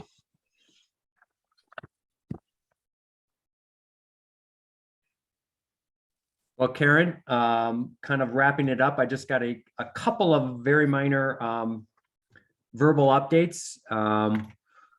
One is sort of earlier this year, we reported on Trailheads and our condition assessment and what our needs are to bring some of our trailheads up to standards. And just want to report that one of the efforts this year was to sort of upgrade and provide some major maintenance at the 4 Mile Canyon Creek Trailhead. And just want to report that work has recently been completed with new surfacing, new signage, new kiosks, and including removal of non-native vegetation and upgraded amenities in at that particular area. So that's a nice milestone for our trailhead staff. In terms of our trail staff, just a note on a milestone here that we've been doing a lot of work on the Bear Canyon Trail, and the Upper Bear Canyon Trail reroute project is now fully complete and open to the public. And of course, that what work was done to realign the trail to get it outside of the creek corridor, and really also to improve overall visitor experience and enhance ecological amenities there. So just another milestone from our trails crew, and I'm sure we'll hear some more later on this month when we're going to be visiting some of our staff out at Doughty area. So, but that's it for me for updates. And I usually would now pass it back to Karen for matters from the board, but we switched things around this time. No, but I have a quick question, Dan. On the Bear Canyon work. I heard recently a complaint about the Bear Peak Trail having gotten a lot of abuse during COVID. Did this Upper Bear Creek Trail work include the peak or not? I'm going to turn it over to Haley. I have my suspicions, but I'm going to let Jeff answer it. The truth. Yeah. Here it is. Yeah, hopefully this aligns with Dan's suspicions, but yeah, this didn't actually go up the peak. This kind of terminated just at the top of Bison Drive, pretty much, not even that far. Actually where the West Ridge begins, kind of the Green Bear connector that heads over to Green Mountain. So it just goes from there and then down, but not up on the peak itself. And as Dan mentioned a minute ago, we can, as our trails team comes to the board next month, as well as our upcoming field trip, we can certainly talk about how we do those assessments. And we have a lot of recent data that shows, to kind of highlight and convey what you're hearing, Karen, about the trail conditions in that area. So, but that project in particular didn't go quite that far up the peak. Thanks. Yeah. Okay, and do we have a firm date for that field trip? I think that's the next thing coming up, isn't We it? do. It's, I believe, is it a week from Monday or 2 weeks from Monday? It's Monday, the 22nd. 22nd. So a week from Monday, 3 o'clock. 3 to 5, right? Yep. And we'll put an email out and we'll post specifics on that as far as where we want to meet from. And if we don't want to meet from a common area, where we're going to end up, which is probably Doughty Draw, but we'll confirm all that as also with times. We'll get that out to you as well as posting it on our website for the public. Great. And just a couple of other quick things. We've all received the prairie dog report on, help me, what was it about? Rocky plague Path? management. Plague management plan. Plague management plan. And I'm assuming that we just read that and ask you any questions that we have, right? Yeah, John, if you're that still plan on, on- you can refresh, but I think that plan was before you. It just, the final review took That's right. a few more months than we thought, so it's just kind of to inform you that it's now complete, but you all did review it.